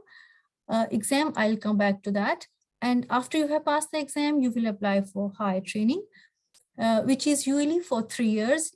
And there is subspecialty now, old age, general adult, camps, all these specialties. You can choose one of them. If it's just that specialty, it's for 3 years. But if you choose a combined program, like you want to do old age and general adult, it will be for 4 years. But if you go for medical psychotherapy plus forensic, general adult, old age, it will be for 5 years. So altogether between ST4 to ST6, and at the end of that, you will be awarded with CCT, which is Certificate of Completion of Training. Second route would be IMGs with specialty. They can go through MTI routes. MTI is a 2-year post, and my colleagues have already explained that. And they can join usually in psychiatry at CT3 level. During these 2 years post, if they manage to complete the MRC Psych exam, they can go on to higher training, similar as for the core trainees. But at the end of 5 years or 6 years, they will be awarded with a certificate called CSER CP, which is Certificate of Eligibility for Specialist Registration combined program, because they haven't completed the full 6 or 8 years of training in UK. And the third option is the CSER route, where you don't opt for any of the training posts, but you go for the trust grade jobs, because these jobs are approved by the local trust hospitals. But these are equivalent to, initially, posts are equivalent to core training, and then the middle grade posts, which are equivalent to high training. And you will be sponsored by the medical director of the trust, and you will have your supervisors. You have to maintain your portfolio. And that's quite, as Dr. Jamali mentioned, that it's really difficult to go through this route, because you have to maintain your portfolio and training yourself. And once your medical director approves your competencies, you go through Article 14, and then you will be awarded with certificate called CSER. Next slide, please. The most interesting thing in psychiatry over the last 2 years is that the college has approved, GMC has approved for few trusts who are really struggling with the psychiatrist, a new scheme called International Fellowship Schemes. According to this scheme, local trusts, these are not all the trusts, some of the trusts can sponsor a candidate from outside UK who has done their post-graduation from their own countries. Basic requirement is 2 to 3 years worth portfolio, psychiatric clinical experience. The candidate can start work at ST6 level or equivalent post in UK. They will work on that post, show their competencies, and do the mental health work, which is really important here. It's not anywhere outside UK. And they get the Section 12 approved doctor status, and then they become a consultant. For further information about this route, please go on to Acceptable Postgraduate Qualification, gmc-uk.org. Next slide, please. I'll move on to examinations. MRC Psych exams, its format, 3 papers, basically A and B are written examinations, and CASC is the clinical skill exams. Eligibility criteria for IMGs, I'll move on to the second one, because Pakistan comes in non-EU doctors who are working or have worked overseas. For paper A, they have to be full registered medical practitioner. For paper B, an approved training program here in UK, we recommend that they should have a 12-month experience before they try to attempt paper B. Or if they are outside UK or they are not in training program, then their post should be approved by their own hospital or trust. Next slide, please. For CASC, eligibility criteria would be candidate should have a 24-month psych experience. and a pass in paper A and B. If they are in a training post in UK, then they should have successfully completed their final ARCP, and they should have a sponsor. Usually the sponsor is a training program director in UK approved posts. But if you are applying from Pakistan or anywhere outside, then there should be an evidence of competencies, a competency certificate, and a sponsor. Usually it's your educational clinical supervisor from your own hospital. CASC exam consists of 16 stations. I'll go through a little bit because all the details is available on the website. So there are 5 stations which are history taking, including risk assessment, examinations, both physical and mental, including capacity assessment, 5 stations, and then patient management stations, there are 6. Next slide, please. So CASC is really a tough exam, I would say, and you really need to have a good stamina to do this exam. It's a full day exam that runs in 2 circuits. One is in the morning, 2.5 hours, and one in the afternoon. There will be 8 stations in the morning and 8 stations in the afternoon. In the morning, you will have 4 minutes to read the instructions and 7 minutes to complete the task. In the afternoon, you have 90 seconds to read the instruction and 7 minutes to complete this task. For further information, please go on to examination at rcpsych.ac.uk, and on RCPsych website, there is train online programs as well. So you can have better idea of the stations or different things which are not common in Pakistan, but you need to know for this exam. Next slide, please.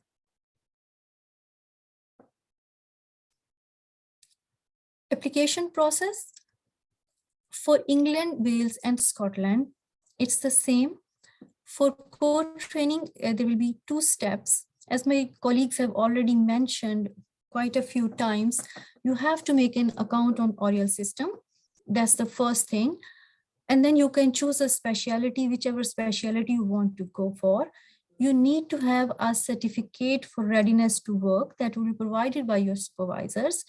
And you have to do Msra exam. That's the online exam. And all the, your application process, whether it's approved, not approved, interviews, and your offers, everything will come on the Oriel system. Second stage will be your interview. There are 2 portions of the interview. First station is the portfolio station, where you will be assessed. My colleagues have gone through that. It's almost the same, your clinical assessment, work-based assessments, and then your research work, your surveys, your audits, leadership management, everything comes under that. And if you have some extra qualifications like your PhD, your MSc in that subject, that will add to your score. Second one is the clinical scenario station. In psychiatry, it's always scenario is always on the system. You will be aware of the scenario, but it's how you manage that patient at the time during that station. So, like it could be like something, some overdose assessment. The scenario will be the same for all the candidates, but how candidate performs in that scenario, that's important, and that gives you a. For the high training, for UK core training, you need to have your final satisfactory ARCP and MRC Psych exam. For overseas, alternative certificate of competency plus MRC Psych exam.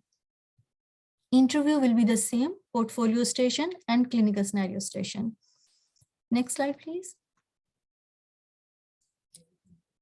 Application process for Northern Ireland is a little bit different because they have their own website called NIMDTA, that's Northern Ireland Medical and Dental Training Agency. You can go onto their website, or you can email on recruitmentconfidential.nimdta@hscni.net. Account you have to make on Oriel system, but they have their own, and their training program will be similar to UK, but they just have a separate system to go through. Next slide, please. Useful links for application process. One is the Oriel system and secondly, Speciality Training, healtheducationengland.nhs.uk. Next slide, please. My email address is sadia.alvi1@nhs.net and my Twitter handle is @alvi_sadia.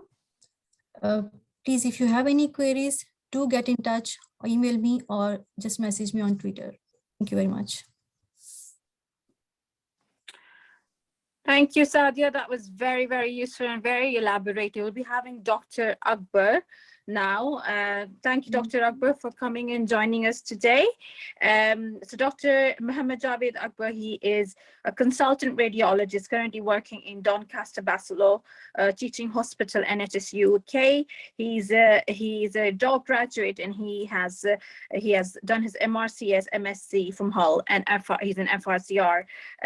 I think radiology is fundamentally one of the advancing specialities. A lot of trainees have a lot of interest, and it's a lot of skills with hands-on as well nowadays. So I'll hand it over to Dr. Akbar now. Thank you, Dr. Akbar. Thanks very much, Uzma. So can somebody share my presentation, please?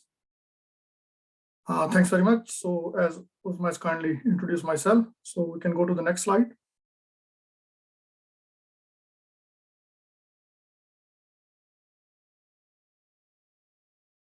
Thank you. So there is lots of sometimes misconception, but what the radiologists do. So this slide just elaborate. There are different things which people think we are doing, but it's quite demanding and very rewarding specialty. Next slide, please. So it's important why you want to choose the radiology.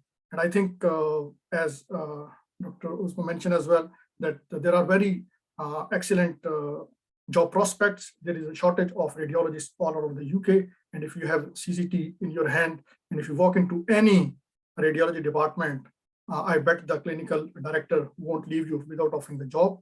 And it is also giving the opportunity to have the flexible job. And most of the current contracts for the consultants, they offer up to 25% of working from home. And if you are keen, you can get half of the time in your job plan to work from home, which is exciting for the work-life balance as well.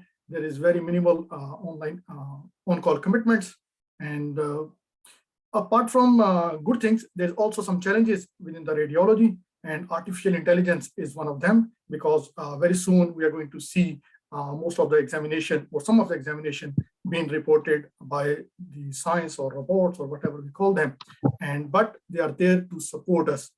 There's a huge demand, and we have to look forward to working for best for our patient. If there's also a variable patient contacts with radiology, because most of the time we have to report different examinations, which is being done. But if you are keen to have some patient contacts within radiology, you have the branches like intervention radiologists, which is very hands-on, and you can maintain your patient contacts as well while doing radiology or enjoying radiology as well. Next slide, please. So as most of my colleagues have touched upon different training pathways, starting point is graduation, then foundation program. And even if you have experience like myself, I had the background from general surgical experience or any experience which is handy, because it gives you the experience to have the understanding how the different system works, and it makes you a more mature radiologist. So starting from the application process, a few people have touched about MRSA, which is multi-specialty recruitment assessment. I would spend some time on it basically, because this is the examination which you can prepare yourself while you are waiting to come to UK and while you are in Pakistan, and there are lots of material available to prepare for it. There got two different sections. This is like MCQ type of the paper which you can prepare. It has got the situational judgment assessment questions. And the second part is basically clinical decision making questions. These are MCQs, and there's lots of material available online through different books, which I'll be sharing at the end about these resources, which you can utilize and you can score well. And if you have a good score in MRSA, you have a better chance of securing the job in clinical radiology. And if, like when we talk about the different competitive ratios, that how competitive it is, having good score in MRSA give you an edge to get into the radiology. The second part of the application process is interview. It is all structured interview, which has got the portfolio station, which have got the audit stations, and which also got some other stations. And these are structured interview process, and we can all prepare for it when we want to join into radiology or any of these specialties. And when you into the radiology, the training structure is simple, only 5 to 6 years. First 3 years are core training, in which you rotate around different modules to get yourself into the radiology aspects of that system. And then once you have completed 3 years, next 2 years are basically subspecialty training, in which you choose which area you want to specialize. I myself interested in GI radiology and urology radiology.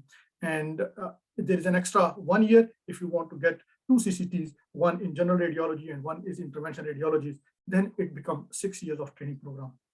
Now, next slide, please. So as we're talking about the competitive ratio, last year it was 1:5.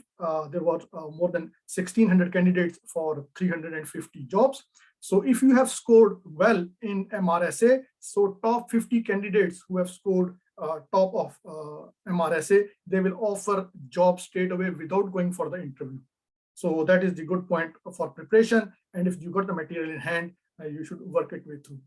We also need to, during the application, build up your CV. So it is tailored towards radiology. So you can dedicate yourself, you can show different projects that you are interested in radiology, and that will be demonstrated and assessed at different level of interview.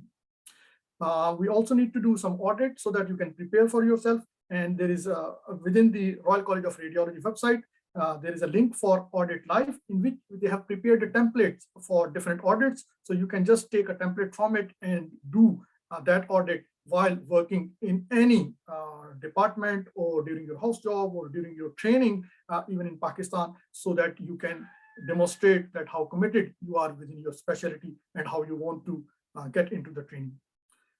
For the radiology, there is a special section in which you need to get to do a taster week, in which you can demonstrate that you have spent a week in the department, so that you can talk about it, how the radiology works, and what are different modalities which we assess, and what are different tasks and different pressures which we handle as radiologists.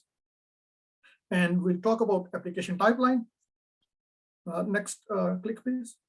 So it generally starts from the beginning of December, and it lasts till middle of the March. At the moment, we are waiting for the interview slots to begin, and basically main application process, or I think important thing to consider, is MRSA and then the interviews. Next slide, please. So when you are into the radiology, the training starts in September, and then within first 6 months, we go for the first exam, which is called FRCR1, which includes physics and anatomy papers, because most of the undergraduates, we don't have much experience in physics. So in most of the training schemes, you got special tuition classes for physics. So you are up to the speed with the physics paper. And once it's slightly dry subject to go through, but once you got a good understanding, you can clear it. I have mentioned about what the fees you have to pay for it. It happens 3 times a year. So if you can't clear on first attempt, you got a good opportunity and good time to clear it. Then your training continues for, it is module-based training for first 3 years. So you rotate through ultrasound block or CT block and chest block, so that you can develop your skills and understand different concept of radiology, and you can master your skills. After within or in third year, you go for FRCR2A, which is a module-based exam, long exam, 3 hours in the morning and 3 hours in the afternoon, 2 papers. It is single best MCQ questions, and you pass your exam. Then you enter into ST4 and ST5. And at that level, you have to go through FRCR2B, which is the final exam or exit exam, which includes your rapid reporting station, in which you report 30 plain films with within 30 minutes. And then the second question is basically reporting 6 examinations within an hour. And then the last is basically Viva questions. And Viva stations, you've got 4 Viva stations, 15 minutes each. So once you have done FRCR2B, you are eligible to complete, you got the FRCR degree, and then you just need to clear your CCT. And the 6th year, again, as I mentioned previously, it is basically for intervention radiologists if you want to get a separate CCT. Next slide, please. So once you have done your FRCR and you have done your CCT, you are a consultant radiologist and the whole world is for you. You can work anywhere in the world and the whole kingdom is in front of you. And the good thing is nowadays you don't have to go there because you can work from home, got the reporting station at home, and you can work for Australia, for anywhere, or in the UK, they're not going to leave you without offering the job. Sometimes the life is slightly challenging as a consultant, and then you can have to bear all the pressures because it's very demanding specialty, but it's very rewarding as well. Next slide, please. That's what I mentioned about the consultant job can be stressful. So here are the resources. I would like to emphasize about the RCR, that is Royal College of Radiologists website, and then the Radiology Cafe. They got very useful information, all the information about how to prepare for MRSA and how the application system works. And also, if you want to do some extra courses to show your commitment towards the radiology, nowadays you can do online courses even, and the London Radiology courses is very useful. I have done a few courses with them when I was planning to join the radiology. Next slide, please. And thank you very much for your time. And here's my email address. If you want to have any question, I'm happy to answer any queries.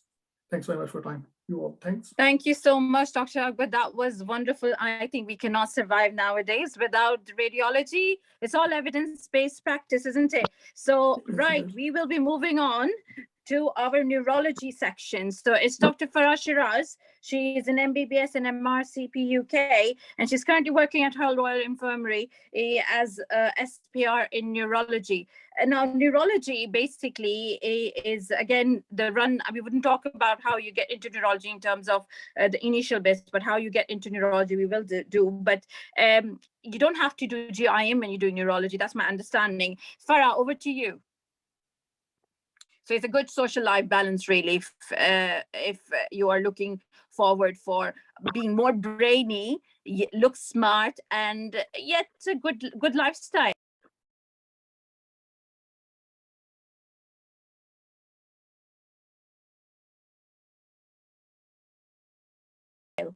Are you there, Dr. Farah?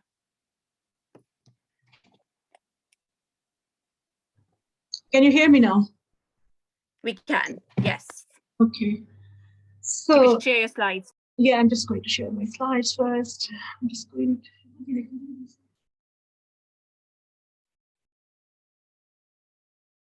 I'm not share my slides, but I can't see the share screen.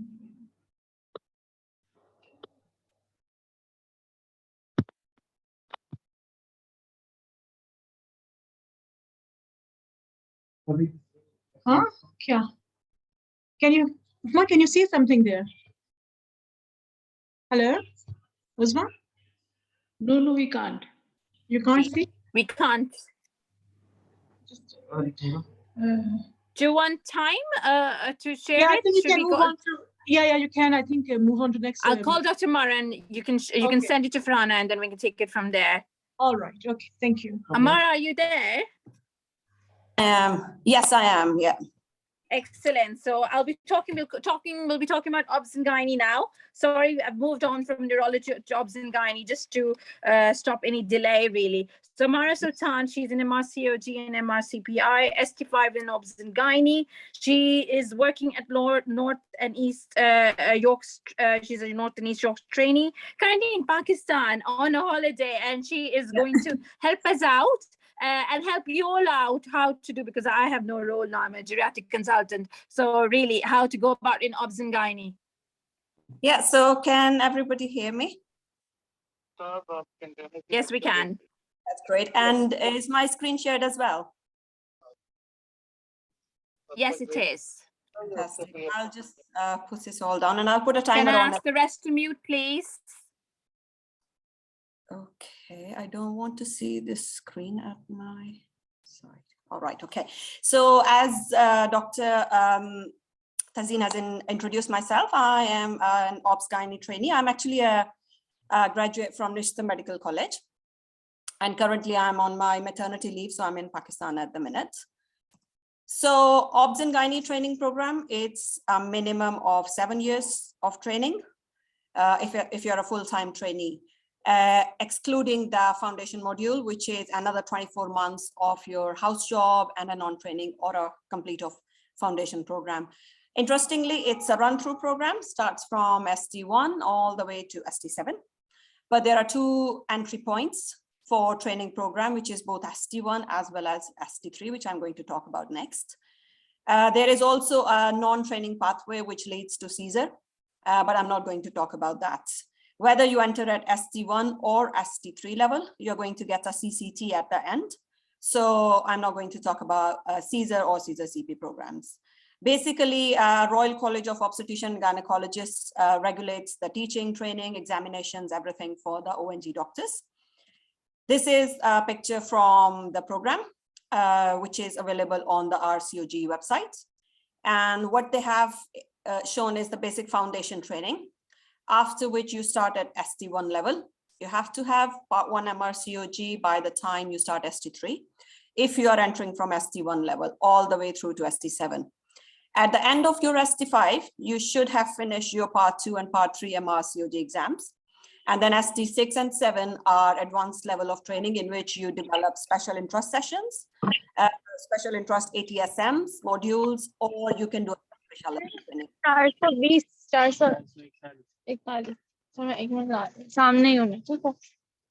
Can somebody, Wajiha, can you please mute yourself? Thank you. So the national recruitment rounds for all the specialties, usually the national recruitment rounds are either round 1 or there is a round 1 re-advert. In the round 1, all the adverts appear in November, both ST1 and ST3 level entry. Sometimes ST3 level entry is known as the round 2, but please don't confuse it with the round 1 re-advert, which means if any training posts remain unfilled at at the round 1, then they are re-advertised and that will appear in February. However, the important bit to note here is that it's 100% fill rate into 2021.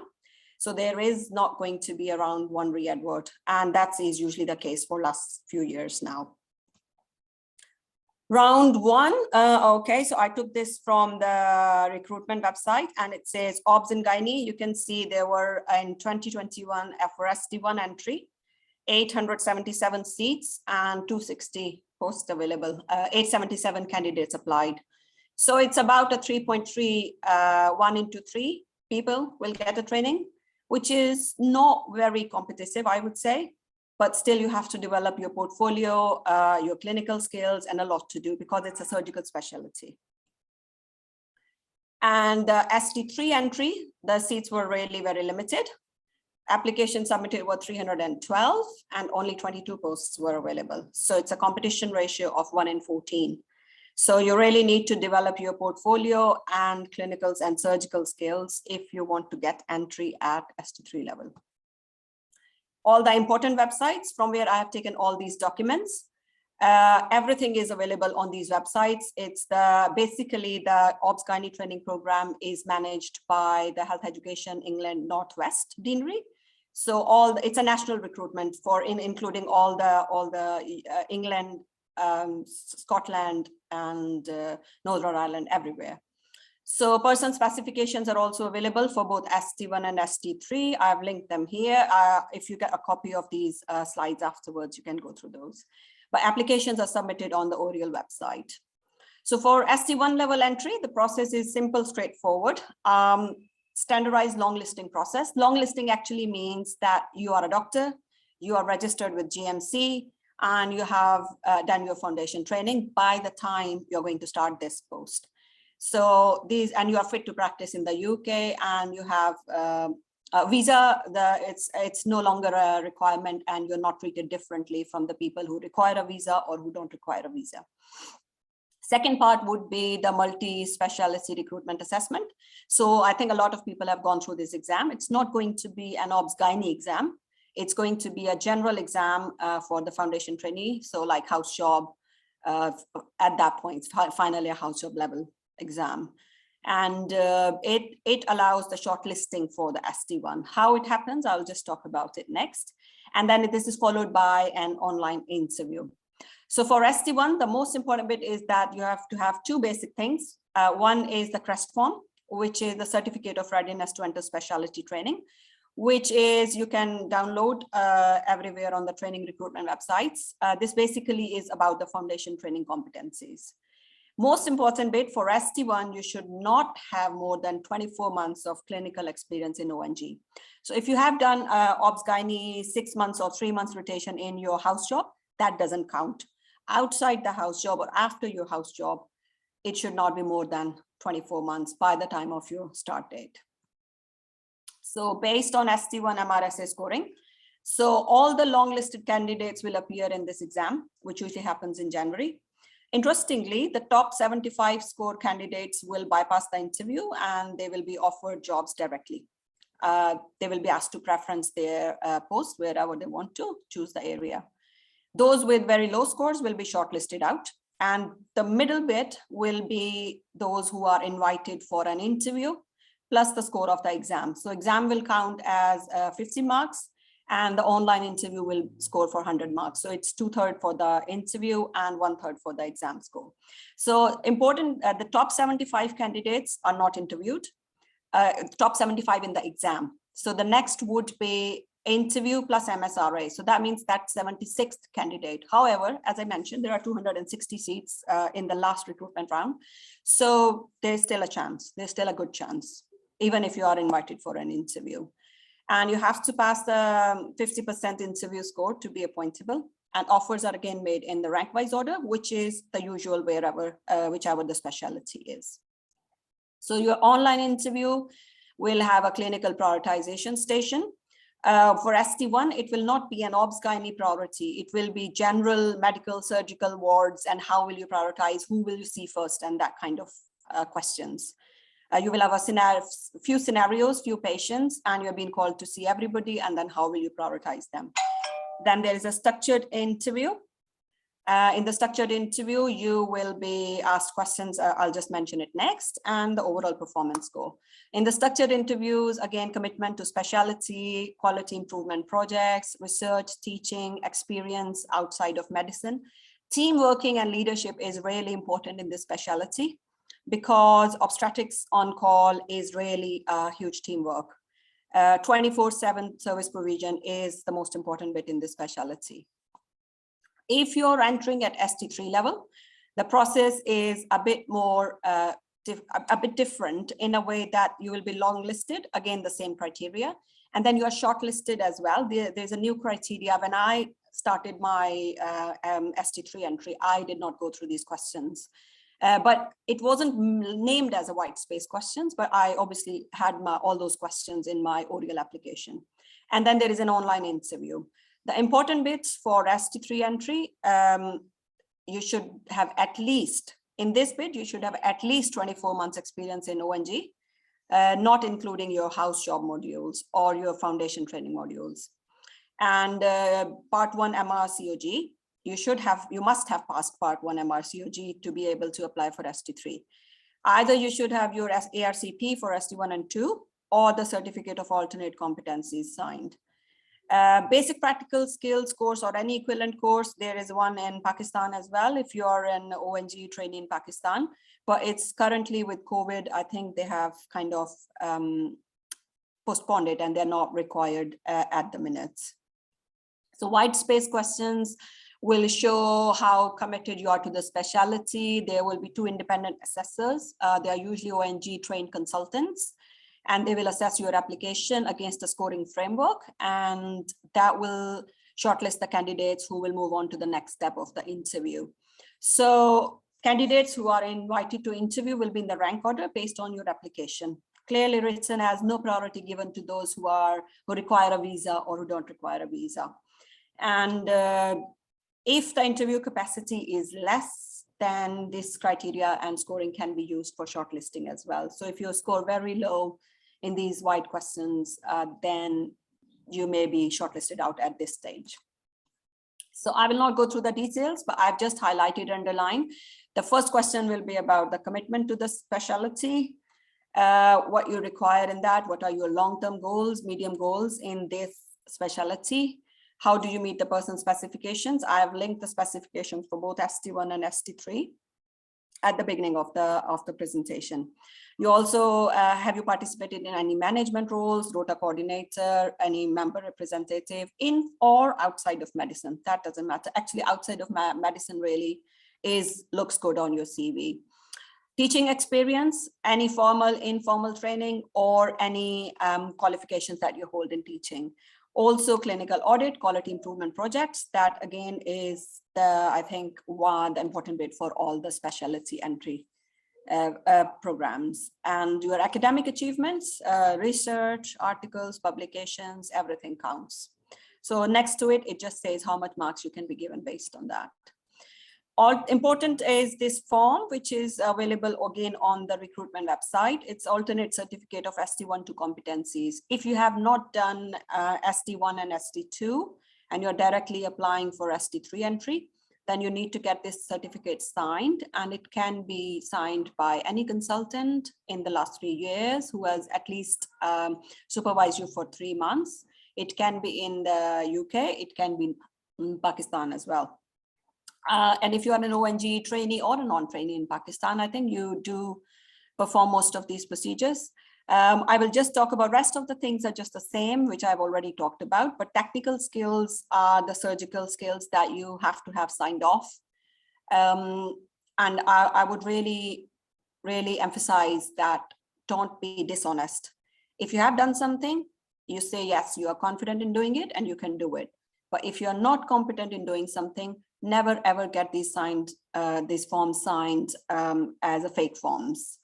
It comes back to bite you later on. So be very careful. Perineal repair, manual removal of placenta, uncomplicated sections, non-rotational deliveries, miscarriage management. All these are basic procedures which any ONG trainee in Pakistan would be performing already. So that's nothing that you cannot do while you're in Pakistan. Some people do take up a non-training job first in the UK, get all these competencies signed and then apply, but others can simply just get these done while you're in Pakistan, get yourself signed off, and you can then just apply for ST3 directly as well. Other ways to prepare is you can attend the career events. RCUG does career event. I think with COVID, these things have mostly now gone online, but you can still look at the RCUG website for those. There are interview preparation sessions as well. Various trusts and deaneries do those. The most important is to develop a portfolio. If you have done MRCOG exam, I think you can ask and pay for MRCOG portfolio as well. If you have not done that, you can just develop your CPSP e-log book as well if you are an ONG trainee in Pakistan, because I had that as my portfolio evidence and it all helped me. Whatever you choose, it's important that you record and reflect on all your professional development. In short, I don't know why I put it at the end, but I just said that it's a very rewarding specialty. It's a mix of both medicine and surgery, and you will really enjoy it if it is your specialty. Very dynamic, very mix of all the specialties you keep talking to. It's not just one person doing everything. It's a lot of teamwork in it. It's very challenging. But important thing to think about before you apply in this specialty is it's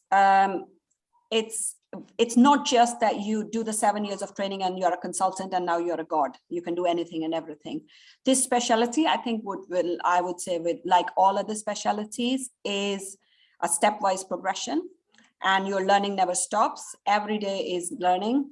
Every day, even as a consultant, you stepwise, you develop your portfolio, your professional development never stops, especially in this specialty. However, please think about obstetric on-call commitment. It's a 24/7, 365 days a year labor ward service, which comes as a part and parcel of the specialty. Even if you are a consultant at an age of 65, or you are a new consultant and a trainee like myself, you have to be present on the labor ward in most of the tertiary level centers and from home within a half an hour drive to be able to attend the labor ward if a complication comes in. Medical legal issues is really part and parcel of the specialty as well. You're dealing with 2 lives, so it's double the pressure compared to other specialties. There are issues with the baby, there are issues with the mom, either of them, you're in trouble. So people get insurance, defense unions, and the most important is if you are clinically competent and you are doing what you are doing, you know what you are doing, and you are a safe doctor, then this will be less of a headache. However, it remains a part and parcel of the specialty as well. Issues can come up after 20 years, and you may be asked to provide your evidence or your statement for a case that you dealt with. There is a high burnout rate, high dropout rate in this specialty, and that is why the ST3 entry comes in. And there are very few seats. But if you're really into this specialty and you really enjoy it, then it's one of the best. Yeah, it's a huge impact on family life, social life, childcare expenses. You have to do nights, you have to do days, long shifts. There is no alternate to it. As I mentioned, even if you're a consultant at a 65, you still have to come in at night on late shifts and everything. So it's a huge impact on your family and social life. But again, at the end of the day, it's rewarding. You can go less than full time while you're training, but the training time is extended. So yeah, few pros and cons that come with every specialty. But if you enjoy it, it's one of the best. That's what I would say. That was very useful, Amara. Thank you so much.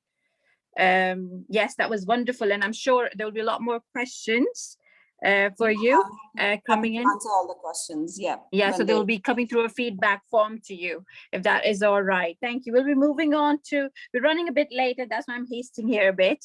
It's Dr. Arif Rashid Mohammed. He's a MD, MBBS, EB Chem and FR Chem, currently working as a consultant at Prenderfields Hospital. We'll be talking about the Caesar route, which you've heard most of it from all of the speakers who have been wonderful in telling us. Over to you, Dr. Arif. Good morning, and thank you very much for inviting me on this platform. Good afternoon, everyone in Pakistan. I would say, darling Pakistan, hello. Can you hear me? Yes, we can. Okay, wonderful. Okay, right. You have heard a lot of things about CESA and training and combined training programs, but I would like to talk about a CESA in the UK, which is basically important. It's a question comes aiming for the sky or reaching for the stars. We answer that question a bit later. Can we have a next slide, please?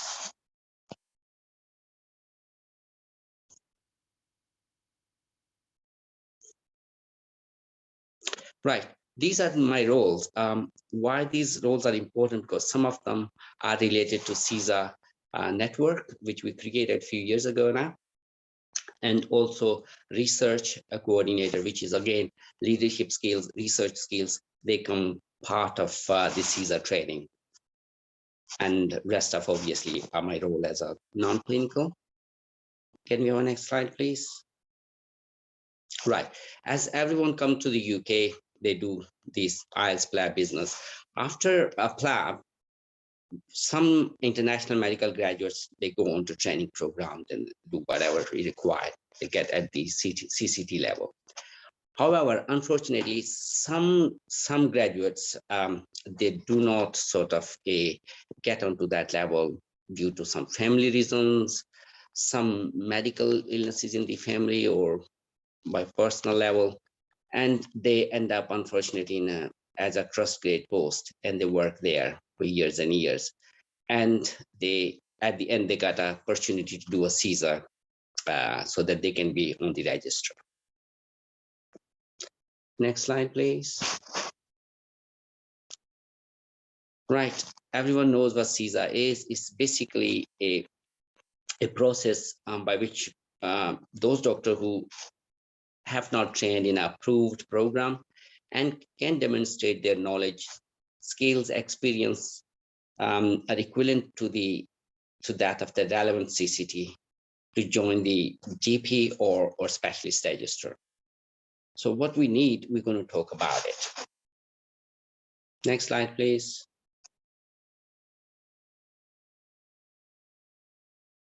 Okay. I have been working with the mid-Yorkshire NHS Trust for last 10 years, 10 to 11 years.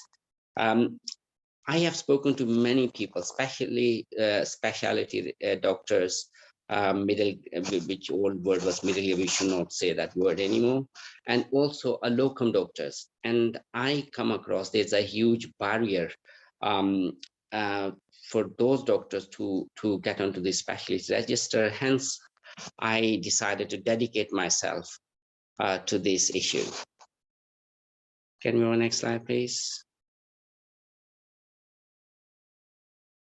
Right, I did a bit of a research work, and I came to know that there, if you look at this this graph, there are recent years there was a huge pressure on EDs. So hence there was a lot of doctors who had a appropriate experience, so they decided to work as a consultant level. And we asked them at that stage, they decided to do a CSER because they feel sometimes uncomfortable working with those colleagues who are CCTs and those who are combined program, dream program. And they felt, yeah, they need to do a final bit to finish their CSER. So, and there was that was the people who do CSER. And the other extreme is some people, they don't want to do CSER. And those are basically locum doctors, again, because of family reasons.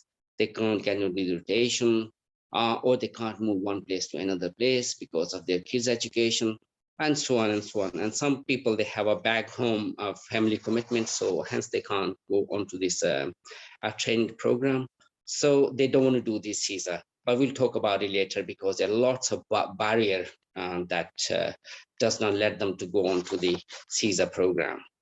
Can you have a next slide, please? Right. When we talk about barriers, then obviously there are some difficulties. There are serious difficulties. Life in the UK is like you have to keep going. If you're in training program, you get an educational supervisor. You got educational supervisor, clinical supervisor. There's some people sitting in the deanery. They support you. They help you. But here, when you work as a CSER, you work on your own. There's no one who can give you guidance. There's no clinical supervisor. And then when you go and ask people to sign their sign-off document, they say, oh, why? Well, we don't know who you are, so we can't do it.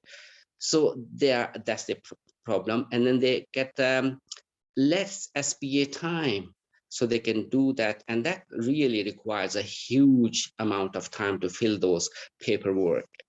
It's basically a paperwork exercise, to be honest. Yeah, there are some evidence required, which you need to demonstrate, but most of it is just paperwork. Can you go on next slide, please? Right. Hence, I conducted a survey and I asked people what they want to do. Are they going to stuck there and just keep working day and night, every day, or they got some sort of career progression inspiration? So I obviously conduct a survey, which you can see only 15% people, well, which is a lot actually, they said yes, they want to be part of some sort of sport so that they can get their paperwork done. Next slide, please. And then I managed actually after banging my head across the wall. So I just published this paperwork in a BAPIO. I'm sure everyone knows what BAPIO is. And they appreciated that what sort of difficulties international medical graduates or those who are less advantaged to the system, and they've got difficulties and how we can support them so that they can achieve their career and be a substantive consultant in the UK. And I presented that paper in a Silver Jubilee Conference 2021. Can we next slide, please? So when we talk about barriers, I know we will always say when we work in the UK, well, there's a discrimination, there is this, there's that. But we forget that this system is a designated or designed for the UK graduates, not for the international medical graduates. We train in different countries, there are cultural and social differences, there's communication skills, there's language barriers. So there are so many issues. And then eventually, obviously, these doctors coming from abroad, they get a huge level of disadvantage. Some of them, they go back to their countries because they do not get on anywhere. Some of them, they carry on working, raising their families, and they get into the retirement.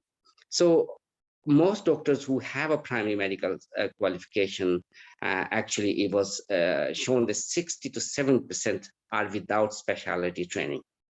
So as I said, these were the reasons. And then again, once you start doing CSER, there are a lot of hurdles again. Only 52% people pass. This is really very low pass mark. And we talk about it, why it happens, why pass mark is very low. Reason we will talk about in a minute. Can you have next slide, please? Okay. Why there are some advantages and there are some disadvantages. Advantages, if you're dedicated, you work in one place, you have been working there for years and years, everyone knows you, they know your work, they know your teaching skills, leadership skills. Hence, it's sometimes really easy to get your paperwork signed off.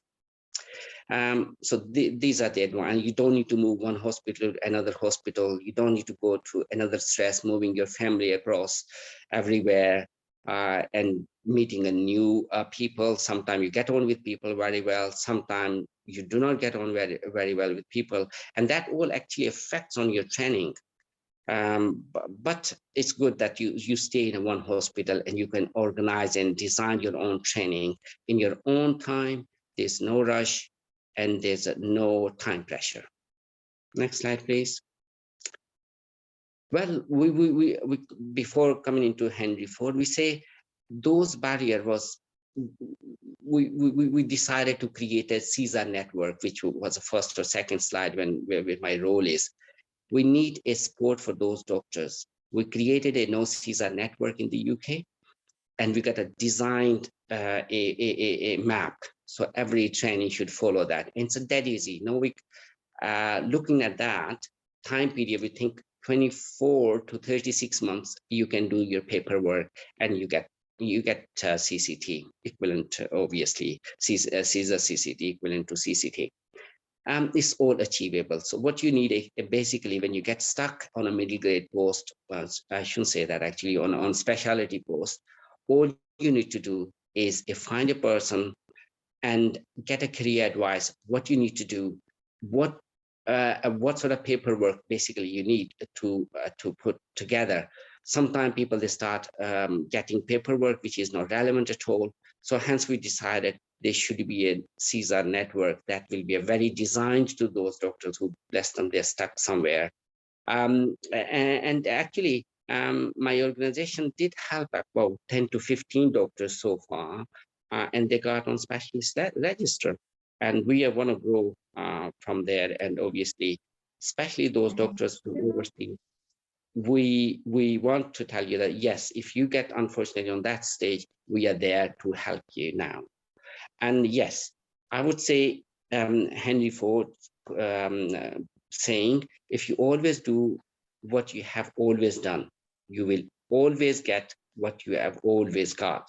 So yeah, if you got any question, please get in touch with us. And also, my question was aiming for the sky. Yes, we can get you there. And it's just all efforts. Many thanks, everyone, and having me here. Thank you so much.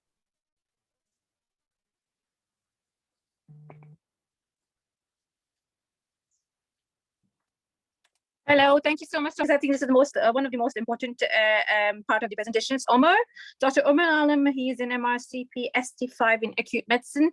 He is also he has a quite fabulous job for the IMGs, and he has his own guidelines to support the IMGs to attain and flourish through the training pathway and gain the training within the United Kingdom. He'll be talking attachment. Over to you, Omar.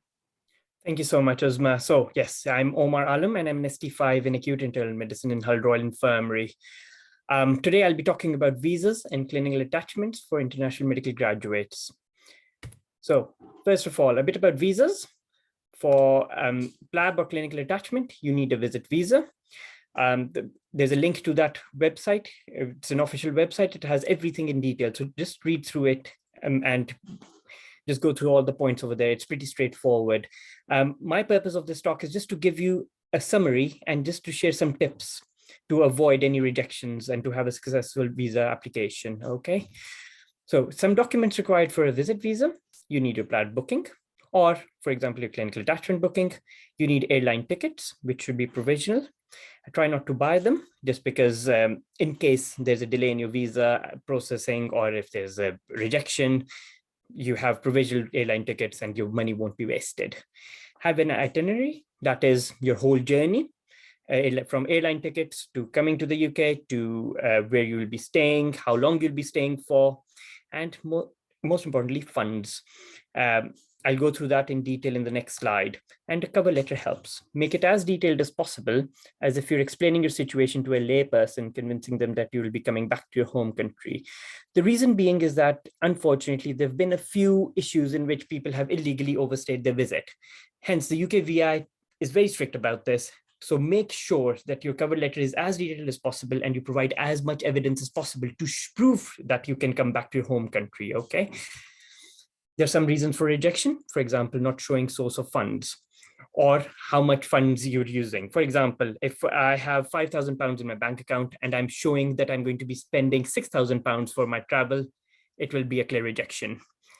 Or if I show that my father is sponsoring my journey and I do not explain the source behind my father's funds, that will be a rejection. So simple things, which are pretty much common sense, but when you think of it from a UK VI point of view, it does help.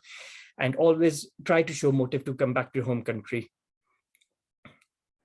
Oops, sorry, I lost my slide there.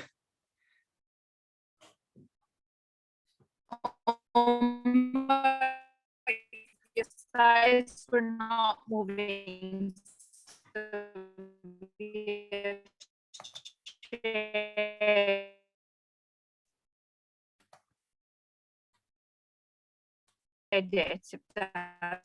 Now we can see your slides now. Omar, carry on, please. All right, okay.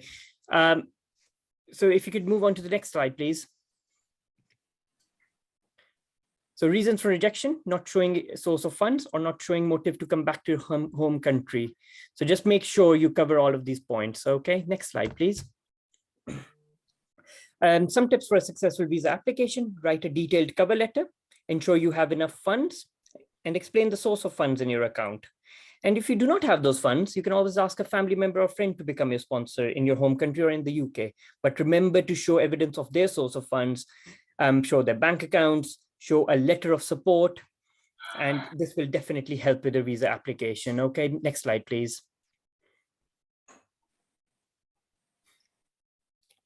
A bit of visa extension. You may be able to extend your stay in the UK if you have permission to come to the UK for less than 6 months, and you can extend your stay up to a total of 6 months. And there's a link to this website as well. It's just for your information in case you unfortunately fail your PLAB 2 exam, or if there's a cancellation of a PLAB 2 exam, it's just good to be aware of this pathway as well. All right, next slide, please. So to summarize, show proof of funds, show that you have motive to come back, and you write a detailed cover letter. Okay, next slide. A bit about clinical attachments. So we're not used to having clinical attachments in the NHS like we have in, for example, America. There's no proper setup. However, some trusts have recognized the fact that they need a proper program, structured program to help IMGs who are interested in working here. And it is becoming common for IMGs to do clinical attachments due to delays in PLAB exams, getting job interviews. Next slide. So what I'll be going through today is just giving a brief summary of making a CV for clinical attachments. To summarize, it should be brief, and it should be in points form. There's no need to write paragraphs because nobody reads paragraphs over here. They want it to be to the point and show off. If, for example, if you're part of a charity organization, if you have done any teaching sessions, if you've gone to remote places to help deserving people, mention all of this. But remember, be honest. And next slide, please. So what I'm going to do is go through my CV, which I had 6 years ago. It was pretty basic, unfortunately, because I didn't do a lot, but it will just give you an idea of how I presented myself, okay? So on the first page, personal information, then education on the second page. It was in chronological order, most important first, then medical certifications, again, basic stuff, what my license to practice in Pakistan was, certificate of GMC certificate, and BLS and ACLS as well, which I did in my home country. And I do appreciate it is not recognized in the UK, but I did want to mention this given that I had that. And a bit about my current work experience at that point, again, in point form, past work experience, just short, and any audits or researches I had done and changes I had brought in my ward during my postgraduate training and any associations I was part of. Again, basic stuff, everybody's part of this. Clinical skills. Now, this is very important. Most of us do it, but we never know what to write in it. And this is a general idea of what we do in our home country. Of course, we don't do so much when we start in the UK, but it's just to give you a general idea of how to show your clinical skills. And a bit of about honors and awards. If you have won, for example, any highest achiever award or anything, any observerships you've done in the past, and presentations during your college, house job, and current job, if you have any, okay? Next slide, please. And extracurricular activities during college, and personal interest with language and computer skills. What I believe this is the most important thing, just because this is what will make you stand out. For example, everybody would have passed PLAB, but what makes you stand out? It is things like being part of a charity organization, running free health camps in remote villages, guiding other people. When you pass your PLAB too, you helped other colleagues for free. Things like this do help, okay? And the interviews you'll notice will focus a bit on this as well. So do not ignore this part. And all of us have some sort of qualities as well. So try to do as much as possible. And a bit of about aims and objectives, that where do you see yourself in 10 years? What do you want to achieve from your job in the UK? Again, point form, short sentences, and keep it as simple as possible. Next slide, please. So how to get a clinical attachment if you're in the UK? So for example, if you live in a small city, you can call the local hospital, try to get in touch with the acute medical secretary or any specialty. Why I'm specifying acute medicine is just because it has a huge turnover, and there are loads of people, doctors who wish to work in acute medicine, and they're always trying to arrange cover for this. Hence, the secretaries are a bit on it, and they'll always be available. It's easy to get in touch with them. But again, every specialty works in a similar way. And let him or her know that you're interested in doing a clinical attachment. Request her to send the clinical lead's contact details, email your CV to the clinical lead, and then contact the secretary to chase it up. Okay, next slide, please. How to get a clinical attachment if you're outside the UK. Again, find a city where you can stay, like a friend's relative's house, contact the local hospital, phone call, talk to the AMU secretary, contact the clinical lead, and then send your CV through. Next slide. So what happens next? Once your consultant gets your CV, he goes through it, approves it, they talk to HR. Then HR emails the paperwork to you. This includes forms like occupational health, blood tests, details of passport, visa status, and sometimes they may ask for documents such as DBS, which is a UK-based police clearance certificate. Let them know that you're new into the country. They may send you some forms which are not relevant to you. Again, be very clear. Let them know that you haven't got these forms and they won't have any issues with it. Then you'll be asked to come to occupational health for some screening bloods. You'll have an ID check and will be given an ID badge, and then you'll be allowed to start your clinical attachment. Timeline varies from 4 to 8 weeks. It can take longer, hence start the process early. There can be some delays, such as getting in touch with consultants. HR delays, and then getting delays in getting occupational health appointments. These are common, unfortunately. So just be aware of these. Now, how to get the most out of your clinical attachment?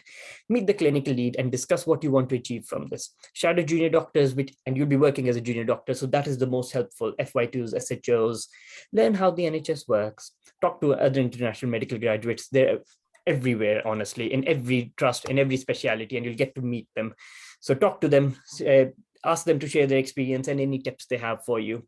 Get skills labs for cannulation, ABGs, catheters, and other procedures which are expected from you. Learn how to document the ward rounds, how to clock, etc. But most importantly, next slide, please. Enjoy. I believe that this is the most important bit. You'll be coming here when you're at the age of 30, you'll be spending 35 years here. Don't get overwhelmed. There'll be a lot of information, so just be aware, enjoy yourself. So some tips: show off in your CV, show your skills, show any evidence of charity work you've done, but again, be honest in your CV.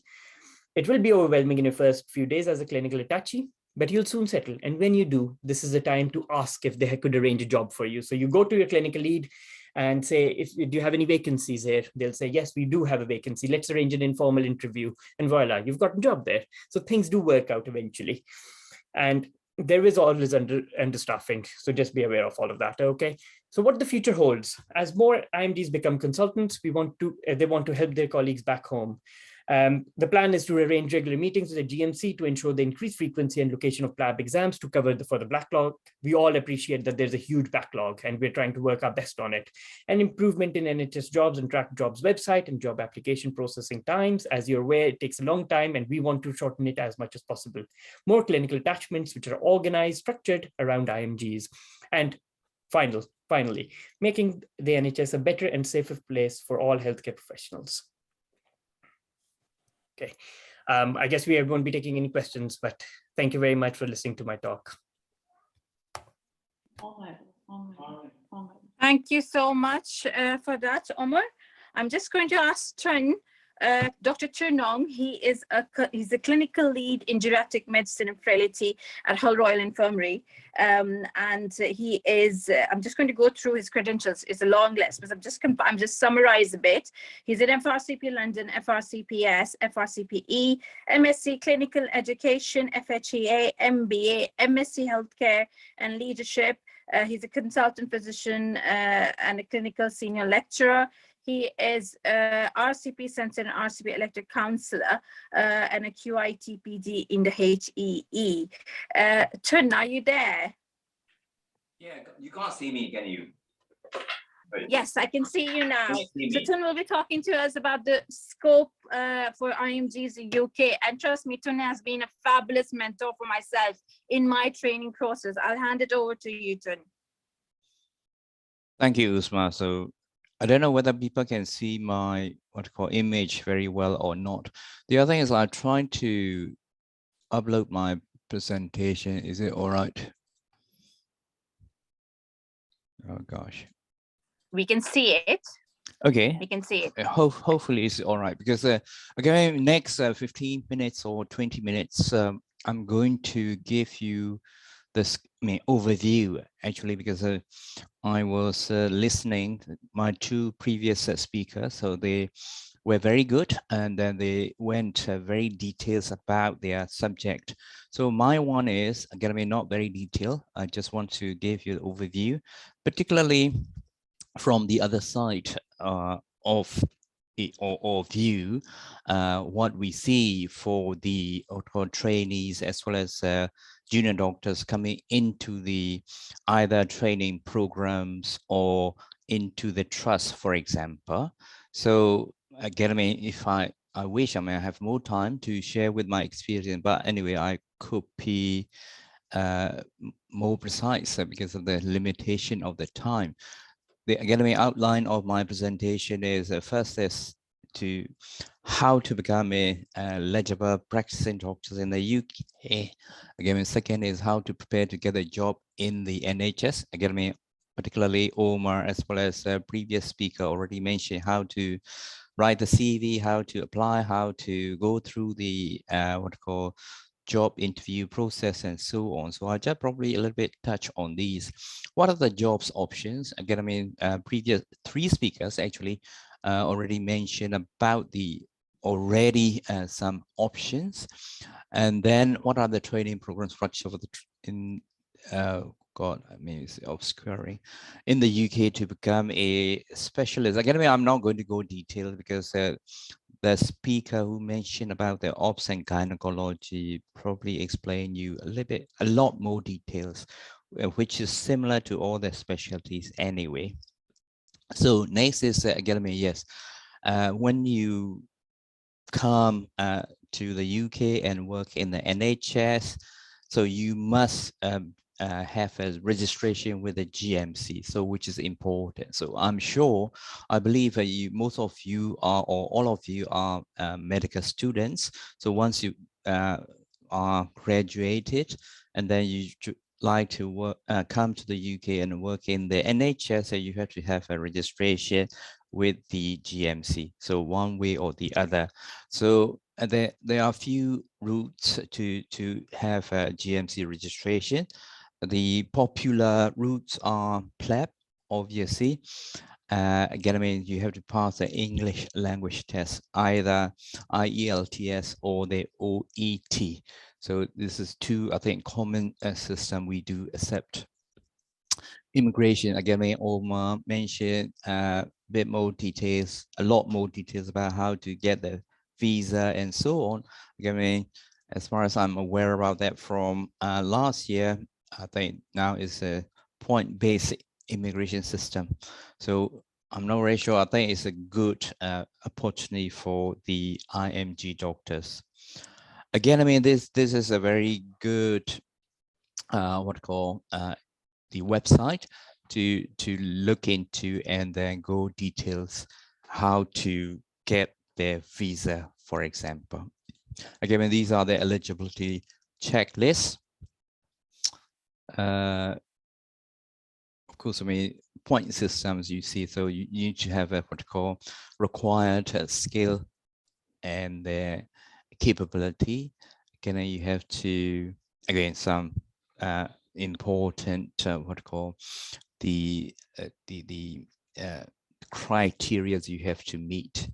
The other documents which is very good regarding the advice to the IMG doctors who would like to or wish to work in the NHS. So I would recommend to read through to give you some insight. The other route people do come to the UK is, we call it Medical Training Initiative Scheme. So which is, you can see the Academy of the Medical Radiologists, which means the respective the colleges, for example, radiologists, physicians, if you want to come and work in the medicine related specialty, likewise in radiology of surgeons, if you want to pursue the careers in the surgical related specialties, for example, which is a quite good scheme. Again, I mean, you have to apply. There are particular specific application form, I think, available on the website, relevant websites. So you have to go through. Again, I mean, with the sponsorships. Again, I mean, I'm not going to go details. Again, I mean, maximum training or work permit period is 2 years.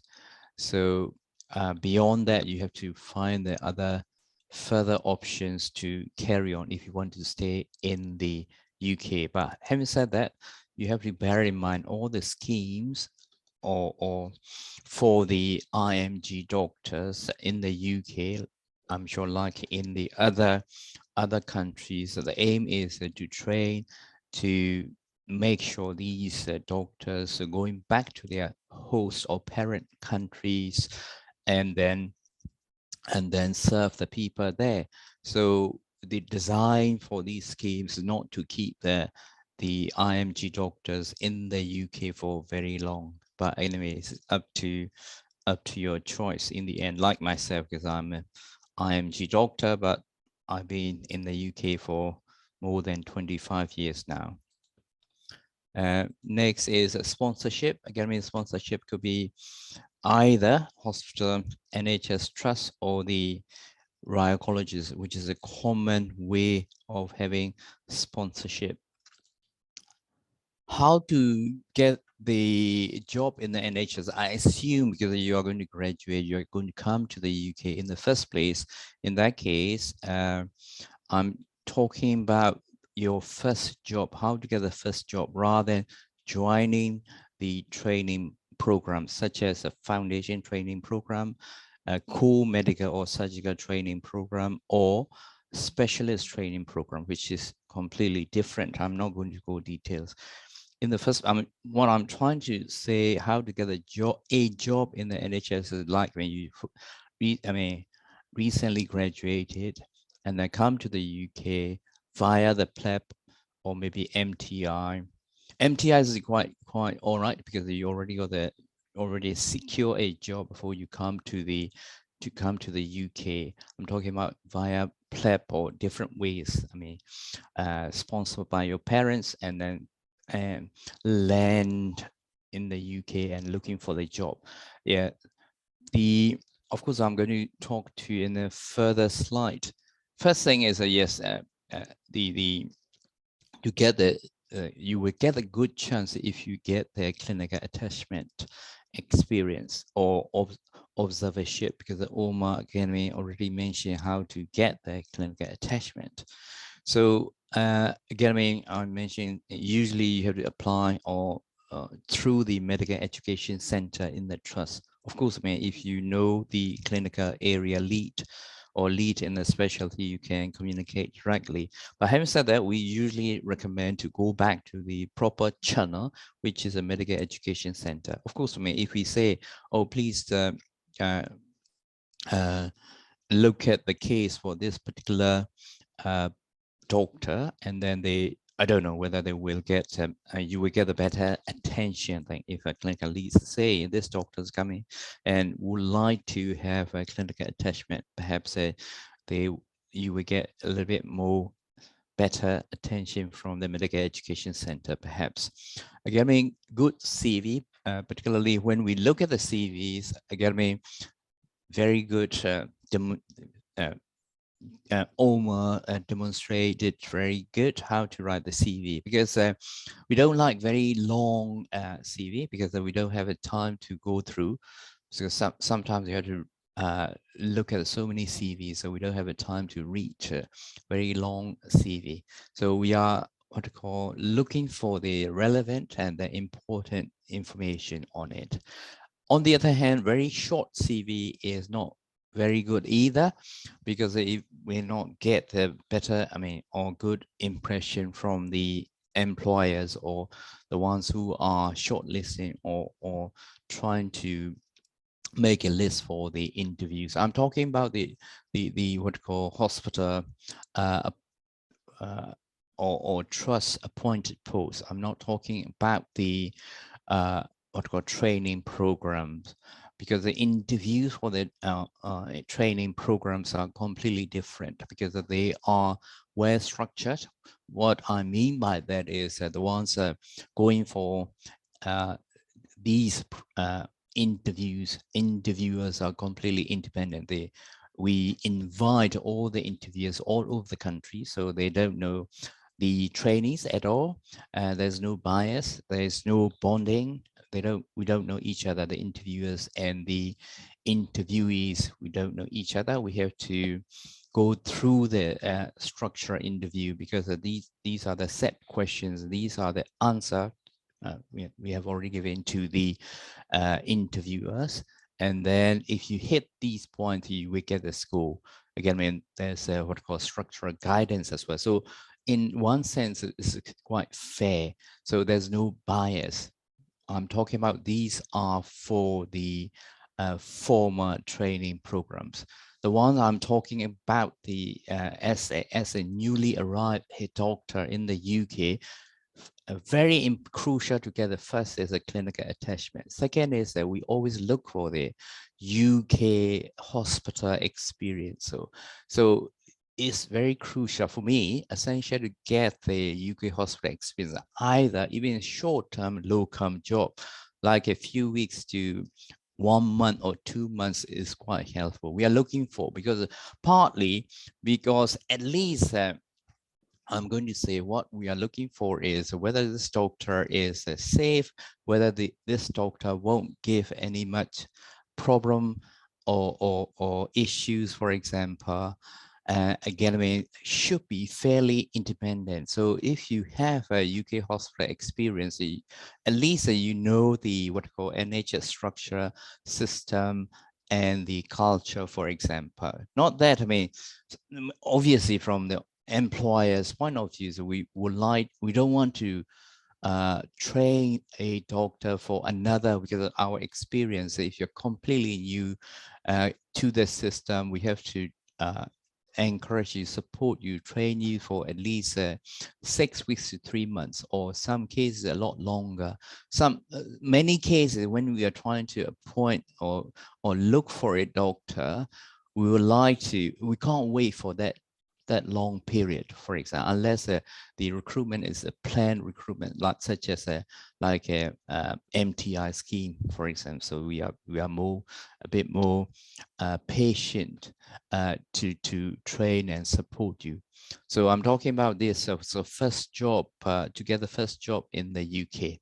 Okay, so the things that is helpful is that we always look at the what we call essential criteria. So at least you have to meet the essential criteria. If you don't meet the essential criteria, you won't get long listed in the first place, already rejected before we decide which candidates we are going to shortlist. So always, all the information, you have to hit the what we call essential criteria. So it's important. The other aspect we are looking for is experience. Even, I mean, your experience at back home, particularly post graduate experience. For example, house officer or the foundation doctor experience. You mentioned which specialty, how long periods we are looking for. Again, I mean, degree, postgraduate, be helpful. Again, I mean, you don't need to spend too much time to write what your postgraduate degrees are. Again, I mean, they are not that valuable, because what we want is the one who will function like safely, effectively, and not giving much problem, and then communicate well with the patient, relatives, and the other team members. That's all we are going to look for.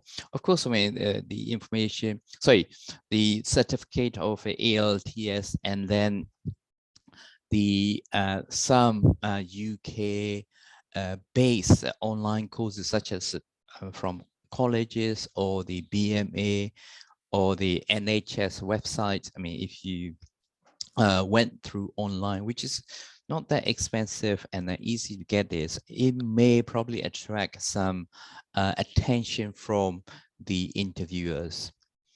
Of course, audit or quality improvement experience, not that essential, but if you do something, particularly, what is your role in that particular audit or QI project, and then what is the outcome? Very succinctly will be quite helpful. Teaching skill experience, academy. Not these are what we call the special criteria rather than or additional criteria rather than the essential criteria. It's not that essential, but it can be helpful, particularly if competition is quite high. Okay, so again, I kept mentioning what we expect. We expect a doctor to deliver a safe care. So again, making any harm or some cases, I mean, make a patient die is not good. Of course, with the other things, we don't want to hear too much complaints from your colleagues, peer doctors, nurses, and the patient relatives. We don't want to have much negative feedback about the doctor. Again, some degree of independent, depend on the what level you are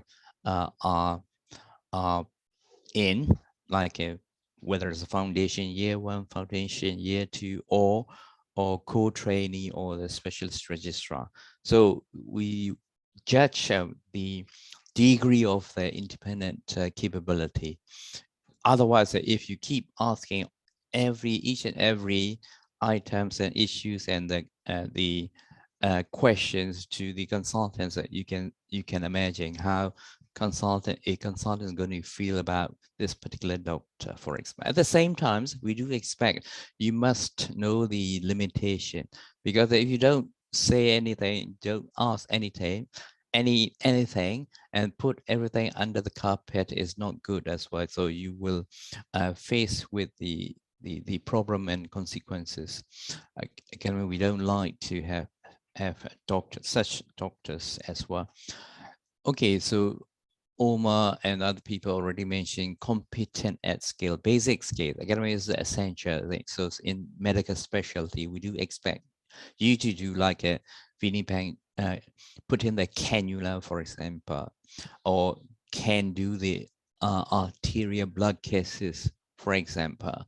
I mean, take the blood culture competently, but we do not nowadays. We do not expect you to perform other a little bit highly skilled procedures such as lumbar puncture, for example, sighted fluid drain, pleural fluid drain.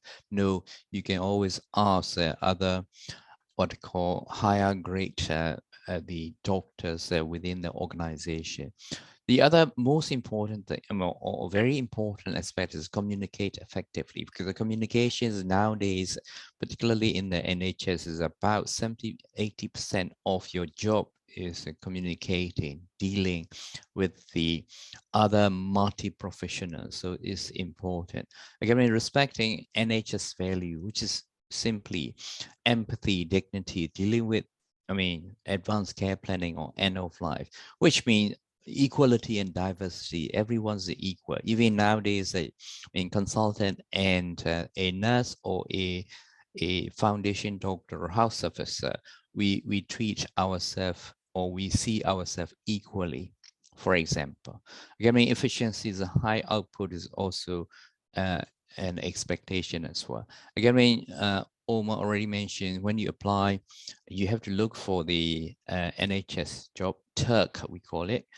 And again, options are locum. I'm talking about short-term locum. Once you experience, you can go through agency, in which case you can earn a bit more money.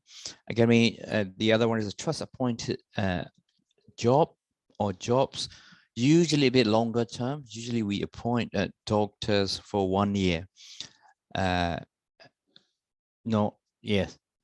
Some cases 6 months, for example, not longer than 1 year, because we don't know what the situation would be like. At the same time, the people move on anyway, so they don't even stay for 1 year. I'm not talking about the, I would call, the middle grade or non-specialist doctor grades, such as a specialty doctors, nowadays a specialist doctors, which is different, which are permanent and then longer. You can get a longer contract, for example. The other one is entering into the training programs, whether it's a medicine, surgery, obs and gynae, or GPs. Again, here in the UK, 2 years foundation program, 3 years now is in the core trainings, and 4 years in the specialist training. So still total 9 years for the hospital specialties from their graduation. For GPs, 2 years less. So it's a long training program, which is usually tough and very cumbersome.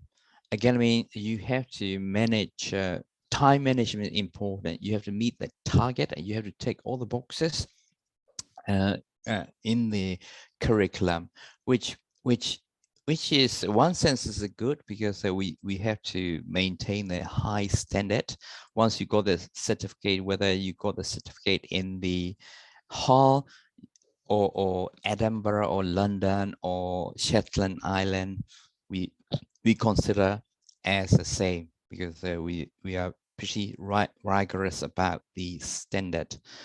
On the other hand, there are so many other routes, I think, such as CSER route, whether it's we can debate longer, whether it's a fair or equitable, and why it's more difficult than the ones who are in their training program. So we can discuss another day.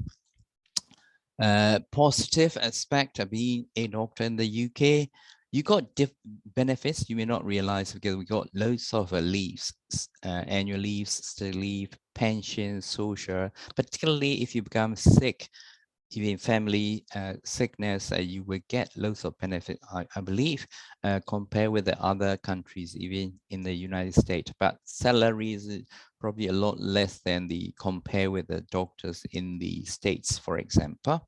Again, I already mentioned everywhere, for me anyway, it's almost the same, whether you live in Hull, you live in Pinterfields, or you live in London, Scotland, everywhere for me is the same. Most are friendly, most will get what they want in the career. What I mean by that, if you want to be, as I say, because of the applicants and then their availability, jobs and job numbers ratio. Some specialties, you can see that cardiothoracic, obs and gynae, cardiology is quite high, but my experience is at the moment, if you want to wait a bit longer, of course, when there are other factors as well, because your visa status, some people cannot wait for that long, you will get the specialty you want. On the other hand, in the end, because in the UK, we consider everyone is the same, because cardiologist is not more value than the geriatrician, for example, or palliative care medicine, because in the UK, in the NHS, salary is the same for everyone, unless you want to do private care. At the moment, private care is not considered as what called very valued aspect. Of course, some people or many people earn a lot by doing private job. Again, good education for the children and younger generation. I think these are the positive aspects. Communication and culture, because we all anxious about, when you come to the UK, you are going to go through these barriers. I'm sure, for me, is the last 25 years or more, younger generation coming abroad, much better than our generation. Anyway, they can go through all the barriers. Although I don't know how many doctors who are not very successful and go back to their own countries. I don't know, but in general, most of you are doing very well, very successful. You will get what you want or what you wish anyway. Again, we all supported each other, from the doctors, nurses, consultants. Of course, loneliness is a big thing. So the ones who can socialize with the other people can cope the situation better and get through much quicker and earlier. Of course, that other people are trying to help. Use our tutors from people from staff from Medical Education Center, again, even guardian, which is a chief person to support the trainees, including IMG as well. I already mentioned these ones, so okay, the other specialists, status, you have to go through CCT and CSER. Again, which means if you become a specialist, you can independently practice. Particularly, I think it's more important if you want to do the private, practice. Otherwise, the non-specialist status, like either trust appointed or whether you are a special doctor or specialist doctor, probably you should be okay for me, in my point of view. Question answers, I would like to go through and answer these because Uzma gave me these questions. Do IMG have a future in the UK? I should say yes, because at the moment, I believe about 40–50% of the hospital doctors are BAME anyway. I mean, some of them are already graduated from born and brought up in the UK. So I should say yes, but you never know job situation, because when I came here about 25 years or so, it's very difficult to become a consultant. But anyway, now it's much better. But you never know the supply and demand status, because government politicians and the policy makers and from the health education, workforce management, we always be blamed, not get it right to be perfect at. Job situation, I already mentioned. I can wait and see. At the moment, because the last 2 years, because UK medical schools increase the medical students intake by 25%. So they are coming out, I think, in next year or so. In that case, I don't know whether job,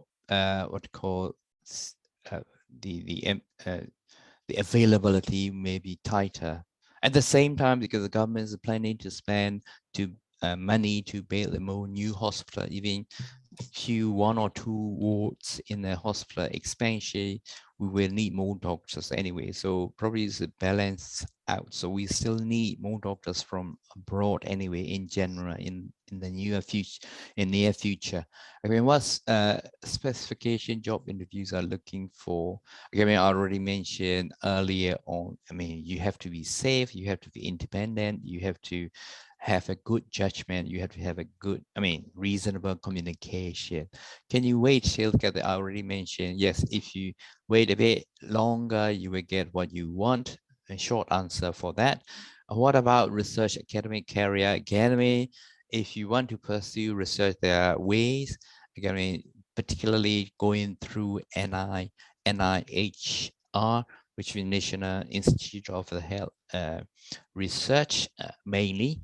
But again, research status is up to you. If you want to be a researcher, you can probably end up with a professorship title. But again, the respect and value is the same, because in the UK, we value as like a clinical consultant and the academic professor is same, exactly the same. No one is higher or above than the other.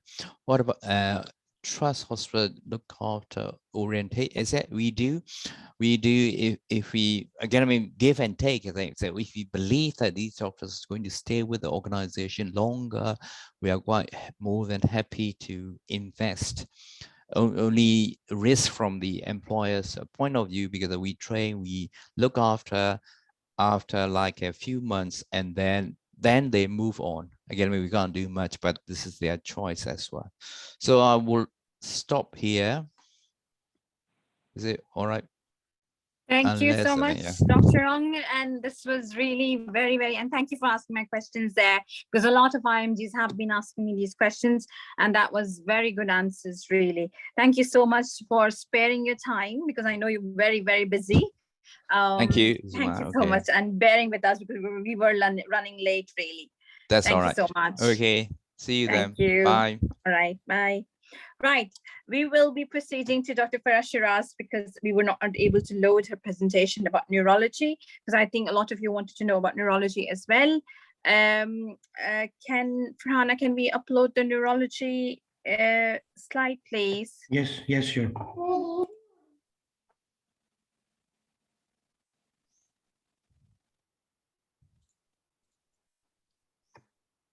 Sorry, I can't go out.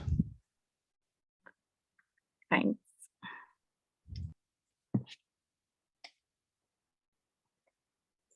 Farah, are you there? Yes, I'm here. Can you hear me and see me as well? Just quickly, yes. So I'm just going to talk about today Introduction to Neurology Specialty Training. It's going to be quite brief because I think you have spent all morning listening to this because few of the things are the same. So I'm not going to repeat them and just quickly go to the neurology application form and stuff. Is that okay with you guys? Yeah. So can I have the next slide, please? So why choose neurology? This is a specialty which offers quite a lot in terms of diagnostic dilemmas. It will suit the trainees who can work independently and within an MDT to see patients with acute and chronic problems. And it will also suit those trainees who are good communicators, they have good clinical skills, they are problem solvers, and they should have interest in this specialty really. And in this specialty, if you're a good team player, you are quite good at your work because you need to liaise with lots of other specialty like neurophysiology, neuropsychiatry, and the neurosurgery. Okay, next slide, please. So previously, like there was a myth about the specialty that, we just diagnose the patient, they are the chronic problems, and there are not much treatment options are available, like multiple sclerosis, peripheral neuropathy, and stroke.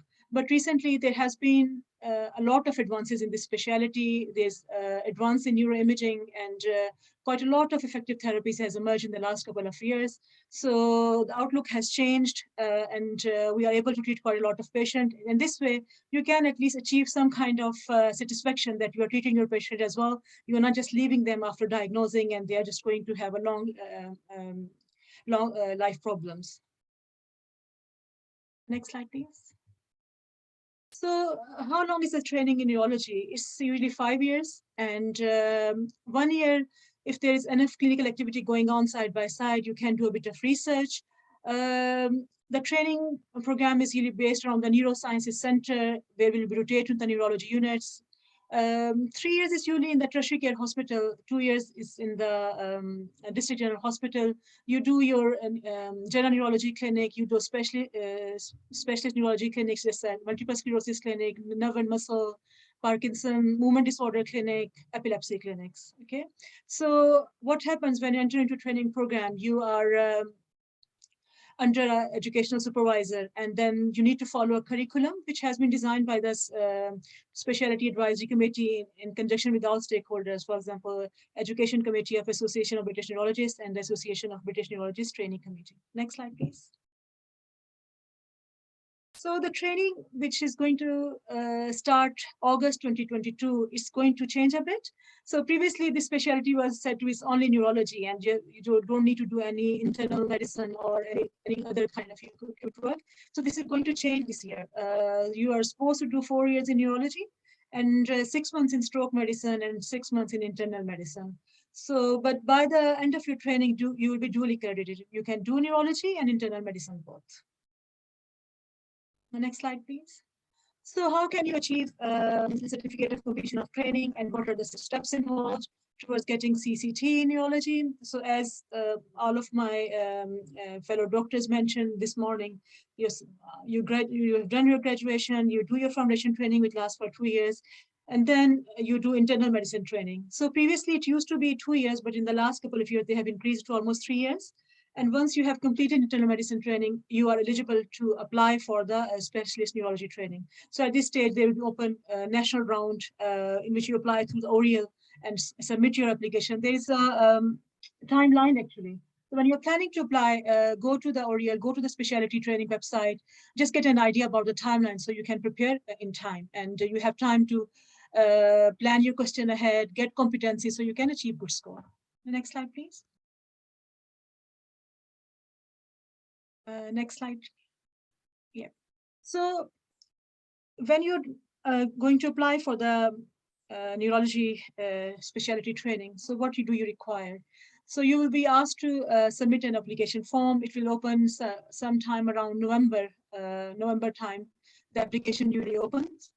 On the ORIAL, you make your account and you go that. So in order to apply that, there's something essential. You can't get away from those things. So this includes MBBS. You should have at least MRCP Part 1 when you're applying. And by the time you are supposed to enter into the training, you should have full MRCP. And you should have enough internal medicine experience by the time of application.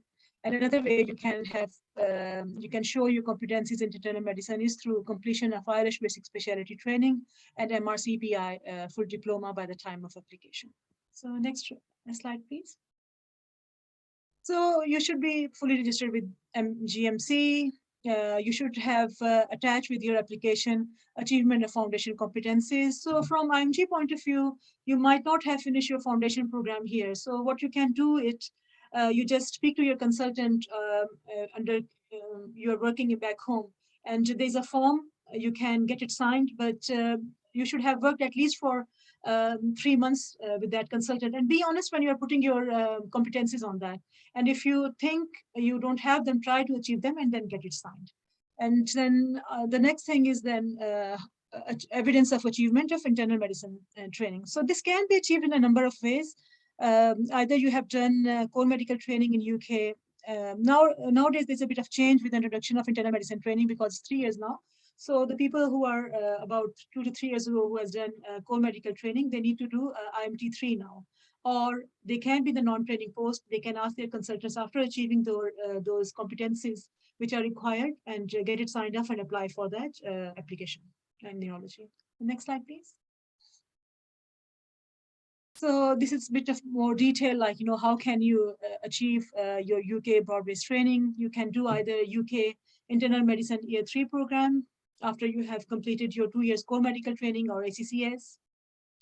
Or you have got Royal College International Level 3 credit equivalent internal medicine stage 1 training program. Either you have completed UK ST3 in general internal medicine and you have got satisfactory progress as evidenced by GIM training, and you should be eligible to work in UK as well. So next slide, please.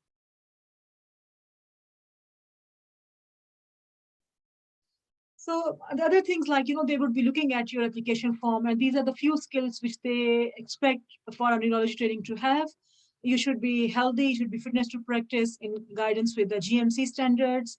In terms of language skills, you should be able to communicate and write English effectively, because it's all about communication, especially when it comes to neurology, because we deal with quite a lot of people who has got significant psychiatric problems going on as well, and their neurological symptoms might not be due to neurology and due to something else. So in order to manage these patients, you need to really have a good communication skills. So next thing is career progression. So when you write in your application form, you should provide detailed employment history. Obviously, the people who have got a bit of gaps, which are unexplained, they might not score very high. But at the same time, I would say, be honest with whatever you put in. If you have a gap, try to cover it. And but you should be able to provide the evidence. If you're trying to get, for example, you are not working due to health issues, you are not working, you move abroad, just try to put a bit of details. And if they ask, you should be able to provide evidence for that. As far as clinical skills are concerned, you should be able to rotate in the different medical specialties. You should have basic sound medical knowledge and should be able to perform basic medical procedures such as LP and all that when you are applying for this neurology post. As far as academic skills are concerned, so a bit of research experience is desirable, but it's not compulsory. But you should be able to show that you have a teaching experience, you have done an audit, some quality improvement activity. All these things will give you extra score in your application. Next slide, please. So I would also like to talk about the personal skills as well. Okay, when you're filling your application form, you will be given a few questions. So go through the application form, personal specification, and try to show the things like you show empathy, you show you have good planning skills, you can organize better, you're a good team player, and just try to sell your application and try to stand out in your, because they will be receiving loads of applications. So do spend some time on your application. So how can you achieve a training post? Obviously, when you're doing your internal medicine training, plan ahead. Think about it, okay, have a good look at the application form beforehand and try to achieve competencies required before applying. So you achieve good application score. This application score will matter towards the end. when you will be scored. Also, the interview score will be included in that afterwards. Keep in mind neurology person specification form. Speak to the people who recently secured a post. They could be a good source of information. Next slide, please. I would like to talk about a bit about the interview. So interview usually lasts for 30 minutes. So this year, there's going to be a bit of change. It's going to be, previously it used to be 3 sessions, but from this year, they're going to be, you will be going to ask 5 questions. So 5 to 6 minutes are allowed for each area. The first question is going to be about presentation. So you can give any kind of presentation, any clinical case in which you are involved with, but the presentation should not be more than 3 minutes. Afterwards, you will be asked few questions around differential diagnosis management. Obviously, at this stage of time, they are not going to ask you like judge your clinical knowledge because you're just going to enter into a training. But I think they will be looking for your communication skills and whether you are a safe doctor at that time. So the other question will be the next medical registrar suitability. So in this session, they will be really looking for your organization skills. They will be looking around logistical issues, whether you are a good team player, you're communicating okay. For example, you have to see 4 or 5 patients. Are you able to prioritize which should we see first and all these kind of issues really.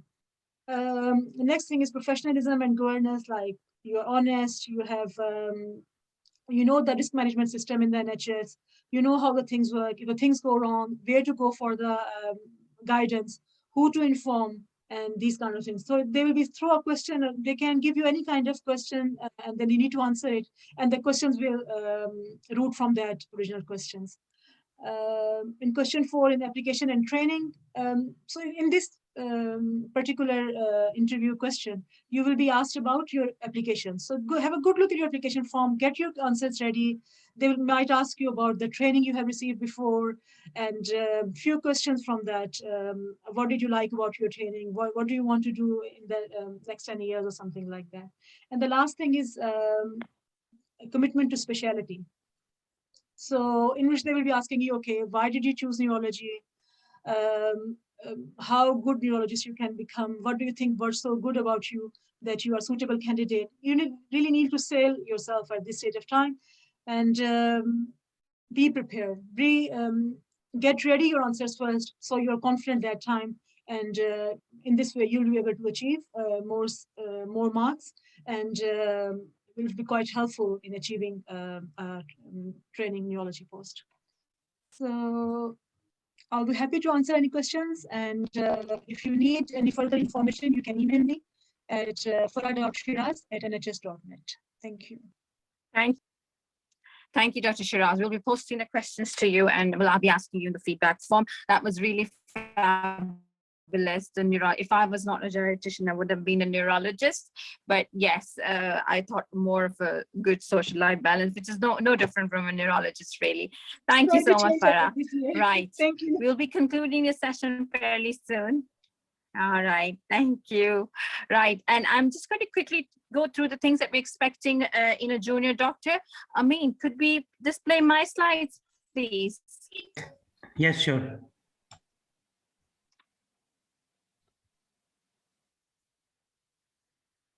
Thank you.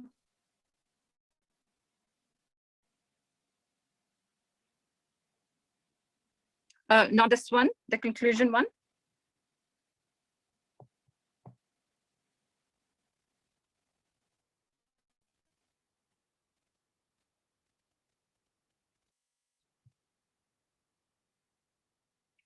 The expectations and approach of IMGs.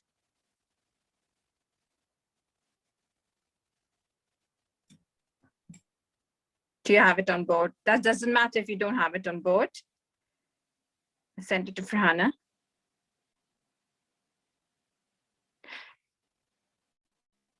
Ma'am Prana just left. She had probably, I'll just check. If you could forward me, I just showed. That's fine. We will conclude it here. We will post this presentation, and I'm just going to conclude it here myself, really. So something that we are expecting from, and all the speakers, quite a few speakers have mentioned, and that is probity. Please, when you're doing your application, ensure probity is ensured. You are not lying on your application form. You need to be empathic. You need to show career progression, things that you need to, reliability. You need to be compassionate. You need to be empathic. You need to be a good team player, right? Things that I want you all to leave behind when you're applying for UK is laziness, because it's just going to make you a very, very bad doctor. Ignorance and poor communication skills, arrogance and attitude, there's no room for it, really. MTI, I've not touched it because it was such a lundy day. Tun Ong has touched the medical training initiative. I'm just going to say, to come into UK, if you have to take any route, I myself, after PLA, because it was MMC and we were not getting clinical attachments verification, which is the case nowadays as well, I took the route to the clinical, as a clinical skills instructor in the Leeds University. So if you're getting an opportunity to a university or a teaching option to MTI, please take it and get into it. So, right, concluding on to this, can I just ask you all, we'll post the presentation on the internet later. Any feedbacks, please write back. Anything you could have improved. I think time constraint was an issue, but anything else, please hand it over. We will conclude the session today. I hope it was beneficial and we see smart doctors like all of you in future here in UK. Thank you, bye-bye.